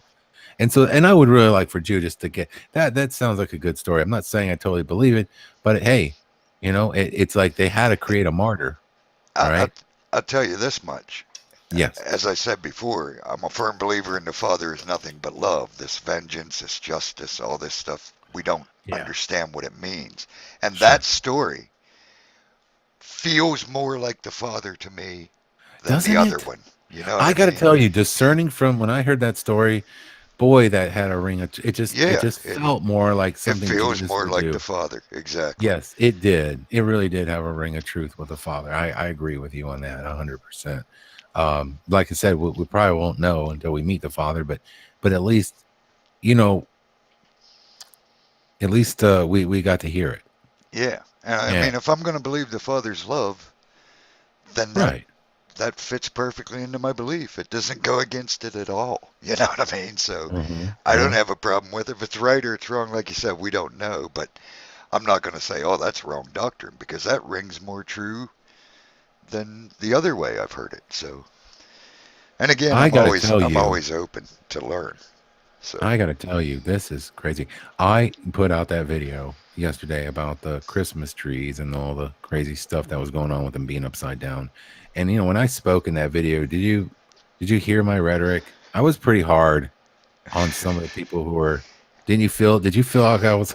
Give me your honest opinion. Was I a little tough on people well, about what's going on? I wanted to be firm, but I I didn't want could to tell be your spirit was grieved. Let's put it that way. And okay. good, Okay. because our spirit should be grieved. I just said that in one of my videos recently. Now, if you're Mm. walking through this life and your spirit isn't grieved constantly, Well, you I you expected. better find the spirit, because the I spirit's constantly grieved at this world. I got to tell you, there's been a shift or something. 'Cause I think people are ready for this new truth, the truth about God, not new truth, but the new truth to them, The real because truth. the real truth. I do believe this, man, because I was fully waiting to be, I mean, just lambasted, after making that video, because I was, kind of poking fun and being very, out upfront about my Yeah, and beliefs. And personally, I loved it, brother. I agree. Yeah, that's a you were good like, yeah, video. just preach it, preach it. Yeah, yeah, I liked it. Well, I expected it to happen, but you know what? It has been an outpouring of unbelievable support. I mean, people are coming from all over going, man, that's great video, awesome message. It's like, and I'm really not hearing much negativity. Like, it's like nobody's standing up for this new age concept. And, I think they realize it is, doesn't have substance, doesn't have, it lacks merit, let's say. And I think people are starting to kind of see what's happening here. I also made a video a while back. Um and in that video I had a message. Do you remember that message I had in one of my videos where I spoke about I am, the term Mm, I am? And I'm you not had to sure. watch I've to watched the so end. many about I am, so I'm not sure. But Okay, so in my video is a Mandela video, but at the end of the video, I put a little notice to people to watch out for this, for things called I am. Watch out for people claiming to be I am, yes, and watch out for this. Be very aware, be wise as serpents. And I put that message out, and that also received a lot of good reviews, and I was really, really happy that people got the message. They were like, got the message loud and clear. I didn't have to say anything. I wasn't, hey, whatever. I was just putting that out there that there's some certain things in our community, and I see that there is a big push on one aspect of it to seem to want to control the information, and I haven't really been upfront about anything. I've just, tried to bring people together and bring people to my channel. But now it's sort of like there's been another gear kick on in the last week or so. There's another gear. And I feel like like I'm having to, like, step up. Like, I wouldn't call it an attack. I would just step up my seriousness when it comes to what we're dealing with. Yeah, and I think lucky in a way, although we're definitely at the worst of times, and they're only going to get worse. But we're also lucky enough to, I think, being alive in a time like you said, where I think we're really being called forth. Basically, I mean, if you'd asked me 5 years ago, if I'd have been sitting there doing videos online talking about Jesus to people, I, I'd have told you you're insane. Because first of all, I've never been a public type speaker. I've always Oh, been that's quite pretty weird. backwards and Get shy, out of and here. so So for me weird to you even say this. speak is one thing, and then for me to, yeah, Oh, I mean, so I feel like we're definitely being called. We're definitely at the time when we're needed to be, and like you said, I think we're lucky in the fact that we're not getting rejected as much as our predecessors did, because I think now is the time for the veil to be breaking, or the realities to be merging, as you said. I look at it as the veil lifting. It's the same hmm. thing. It's all terminology. You know what I mean? But I think we're in that time. So our truth is ringing true more than it would have before, if that makes sense. We're not getting persecuted as much as we would be, because God said his, word won't go forth void. And we get to see a quicker response to that than Well, than before, I think, is what I'm trying I, to I say. got to be honest. I mean, this self manifestation movement is what I call it. Well, if this was real, by now we would start to see people manifesting all kinds of things and creating a new world the way, just by thinking of it and thought process and coming together and all this kumbaya. And I don't look, I'm all for fellowship. I'm all for that. I'm not knocking anybody's beliefs, but at the same time, so many things have happened. If you've been paying attention in the Mandela effect, you're starting to, even if you were kind of on the fence, you're probably going, hmm, you know, um, so tell me about this God again. Tell me about him because tell me what that Bible says about what's that passage about? Yeah, the sun, and you'll see changes where, and Yeah. like all this stuff starts to, fall in place.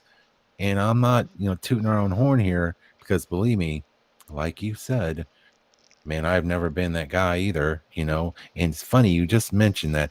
I have told so many people, man, brother, I've been on YouTube since, I don't know. I gotta look at my profile. I think it's Yeah. 2007. Yeah. All I did for the first, what, the first 9 years on YouTube was practically just go to channels and watch stuff and never wanted to ever. In fact, my biggest fear in life, other than spiders, was speaking in public.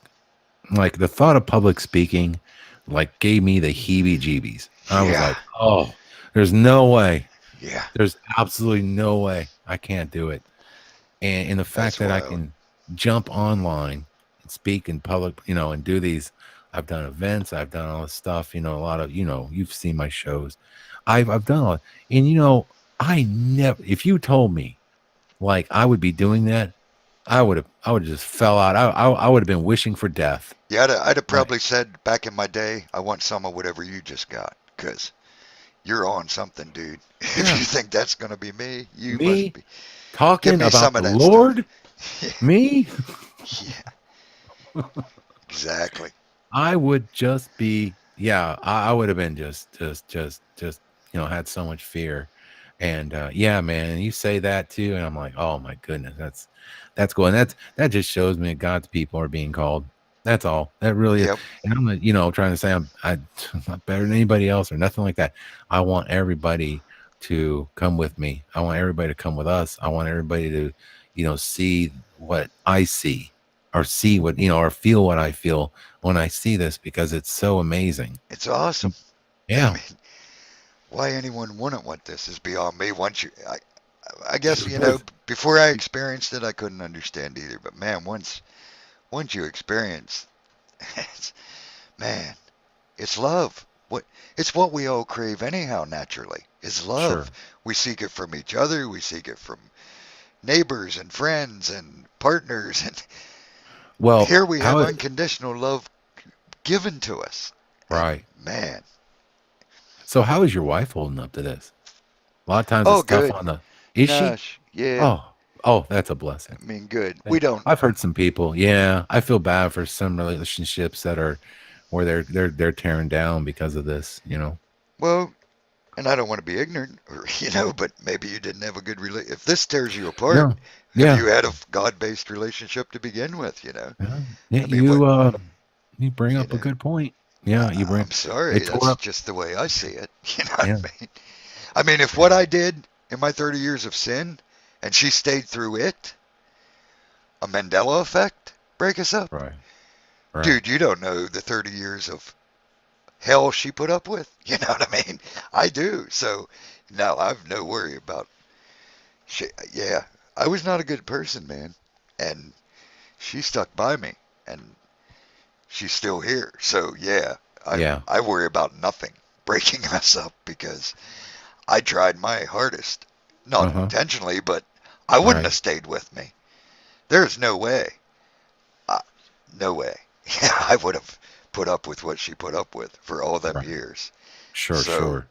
yeah, I don't see anything like that affecting us. But again, it's because I'm lucky, because we have a good relationship. Because even when I wasn't right, she was. You know what I mean? Now I Right. am right. Hopefully, I'm trying anyhow. So it's only better. But Oh, well, yeah, it should be. Gosh, man, she should.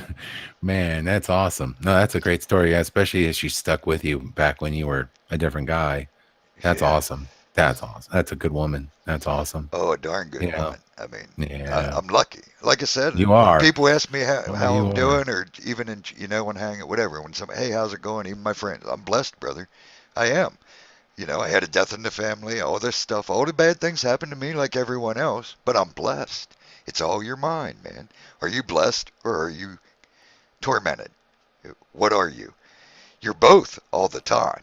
Which one are you going to claim?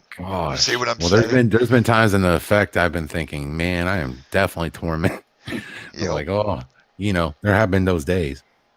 And there are days like that. There are tough days. I don't know Oh, if you still if absolutely. you have them. Oh, Oh, absolutely. I don't know. I know I do. Yeah. Man, and it's weird because I've built such a family around me of people who contact me by email, and I have a few phone numbers, and Google Hangouts.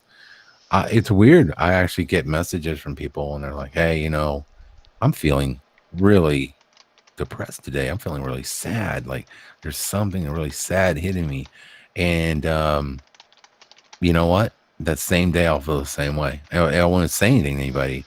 It'll just come that way, and other people will tell me how they feel. And it's weird how it's all hitting people at the same time. And I Yeah. think it was like, I want to say it was like Monday, Tuesday of this week was really tough. It was a really just down day. I don't know why. For a lot of people, we're just feeling it really. And so, I think that's another link sometimes to certain people. Like, we get these things that almost feels like an attack, like on a spiritual attack. It almost feels like that. I mean, maybe it is. I don't. Maybe I'm just not calling it what it is, but it feels like it's a terrible feeling. And then all of a sudden, like you get through it and you feel amazing and you feel better again. And it's like, whew, why was I feeling like that? What was that all about? Yeah. And so, I don't know. I don't. I'm not sure what everybody, but there are a few people that do it, that do tell me when they're feeling off, and yeah, it's very common. Yeah, absolutely. It is starting to get late, brother, so we are It going to is. probably have to wrap it up here soon. We're starting to have some people No, fall out on us. I was thinking the But same thing. I was looking at my clock like, oh but my man, gosh, it's almost 3 a.m., man. this is Oh, awesome, brother. hey, It was great man, having you on. It was really great yeah. having the host on earlier. She skipped out on us, but that's all right. Oh, that's all good. Oh, I appreciate But what all you guys are doing over here. I'm just so happy you allowed me in here and gave me a chance to speak. And if you wouldn't mind, would you could I just put this video on my channel? oh, absolutely, brother. Yeah, my Cool, stuff's. cool. I will Yep. do that, and I'll make a link to your channel so that people can know, they know where to go and to subscribe. And then I'll talk to mention it and run by Photo Helix and say, hey man, I think I got a great guest. Oh, dude, And if you're that'd be willing to awesome. do that, yeah, come on the I love speakeasy. Yeah, photo, man. that would be awesome, man. That would be great to have you over there. All right. Well, before we take off, let me just thank everyone that was here. It was awesome. Emma, 265. Stick with Jesus. You're young. You're 13. I don't want to call you a child because I know you're 13. You're a grown woman now, I'm sure you believe. But you're still a child to me. I'm 54 years old, and it's an honor because I really care about the children. And I'm so happy to have you in our chat. So feel free to come back. Feel free to contact me on Hangouts anytime. God's Armor is my name over there, same as here. GuardsArmor1 at hotmail.com is my email address. Stick with Jesus. Don't be afraid. Trust the Spirit. And you're going to have an awesome life. Just stick with Jesus. So I'm glad you're here. The rest of you, I'm glad you showed up. Ewing, you showed up late. We're leaving now. Glad you made it. Leave it up to Ewing. But he's in a whole different time zone. He don't Oh, know is that. he? Oh, Yeah, okay, okay. yeah. Heck, it's probably afternoon over there. I don't know. But Oh, no, seriously, I want to thank all of you for coming. It's been a blast. I want to thank Scarab for being on. I want to thank Flip, my host, whose idea it was to even do this live and talked me into starting to do it. Ewing, I still haven't been able to find you on Hangouts though, brother. So godsarmor1 at hotmail is my email.com. So try to, oh, it's 8:52 a.m. there. He just woke up. No wonder he no, sounds so bright and bushy-tailed. no kidding. But but yeah, add me, Ewing. I've been trying to get you, and I can't get you on Hangouts at all. I don't know what's up. So if you can, add me. But again, thanks everyone. Father's love and blessings to you. I'm going to let Scarab go ahead and say whatever he wants to say to close it out. And again, thanks, Scarab. Awesome. Thank you, man. I appreciate you guys having me on. I want to say thank you to all those in the live chat. And brother, it will this is going to get bigger, and yeah, it's great that I'm glad to be here for the warm up, and I hope that we can help grow this channel and grow your subscribers so that you can get the word out. And I will try to do my best to do that. And I just want to say thanks again for having me on, bro. And anyway, with that, I guess I just will say good night to everybody. All right, brother. And yeah, I got to admit, when I seen you pop in my chat, I was honestly shocked because you have such a big community. I was like, well, I don't know. I just was. I, It I, blew me I, away when I seen Scarabperformance pop up in my hey chat. Let's man, put it hey. that way. It's like, Oh, dude, that's dude, no, Scarab. man. The honor is all mine, brother. I'm so glad. This is great to talk to you. And man, I'm just, I, like I said, I got to watch out for you, man, because you got a great voice over there. And now, now I got some competition. I'm like, doggone it. You know? but yeah, there's been a few people that I've really wanted to talk to. You're one of them. Photo's one of them. There's a Yeah. few others out there that I could just tell that our spirits were the same. You know what I mean? I could tell that we would definitely have some good conversations, which we just proved this evening. So, Well, I'll tell you what, I'm trying to set up a guest for this Saturday, but if that guest can't make it, would this Saturday work for you? probably, like I said, I'm a totally flexible by the Spirit, I plan Actually, nothing. So, I but say that, man. I'm so sorry. Today is Saturday. oh yeah, I guess I'm it is sitting there like, Saturday. well, because like my time's all screwed up. So I'm sorry. I actually mean, like literally, man. We're talking about, a few hours. Yeah, No, just yeah. yeah, 9 o'clock tonight. We'll have a speakeasy show. So I think I have somebody, but like I said, I'm not sure. They haven't emailed me back. So I'll probably give them till about noon. And if they don't, if you're willing to come on, that would be great. I can always reschedule this person and we can, talk some more and have you on with a photo. Awesome. That'd be great, brother. Yeah, I'm Awesome. definitely up for it. I mean, like I said, something could happen, but I would definitely let you know if I can't make it. But yeah, as far as I know, I shouldn't be doing anything All this right. evening, Well, so get ready, man, because you're about to get a lot more subscribers, brother. that could All be a good right. thing, a scary thing. I don't know. Oh, It's it'll be all in the great. Father's will. So Yeah, you'll be fine. You'll be fine, man. You got a great message out there, man. I appreciate you having me on. So anyway, God bless everybody. And I guess I'll just wait for you to close the chat down. all right, brother. Yeah, if you want to stick around a few minutes after I stop the live, that's cool too. But yeah, thanks everyone again. Father's love and blessings to all of you. I hope this edifies you in some way. This rambling we've done for the last 3 or 4 hours. I thought we'd do an hour video. Now I see why these live people have 4 hour videos. It don't take long. Like I said, the spirit don't get tired. It never wears out. So I could talk forever. But thanks everyone. Father's love and blessings to you. I hope this edifies you. And I can't wait to see you next time. And if you ain't doing nothing, and even if you are, try to take your time out and go check out Scarab's channel because it's a great community of people. A loving community. They're not all Christians. They're a mixed bag of love, basically. I Yeah, mean, that's true. there's very seldom arguments. It, it's the way I think we should act towards each other is Agreed. amplified in his channel. So I highly suggest checking it out. He does a show every Saturday and every Monday. So check him out. Wonderful man, wonderful people over there. And I'll see you next time. Take care, brother. Take care, guys. All right, brother, we are done live, I believe. It says it's I, terminated. it does. Okay. All right. Well, good deal, man. Well, hey, I'm gonna just go ahead and head out of here and let you guys get to bed and do what you got to do. I got a few things to do before I go to bed, so I'll talk to you next time, man. And like I said, I'm gonna download this video and I'll post it on my channel, and that way people can see these live streams. And if they want to, I'm sure they'll check it out, man. It'll be great, and I'll send them over your way. Cool, that'll be awesome. Now it'll be a little while till it gets up because I record it with a separate program so I can have the chat with it. So Oh, okay, right on, right I'll on. have to Okay, actually upload it because it isn't supposed to automatically upload. I don't know I if it did or think. not yet, but I I set it. don't know how you're doing it. Do you go through the Google stuff or through the YouTube thing where you Yeah, set this up the? time I am through the Hangouts, yeah. But I also Okay. pretty sure I checked to tell it not to automatically post it. So Oh, right on. Okay, gotcha. Well, because I whenever you wanted to do. record it with a program I have that would enable me to have the chat in with it.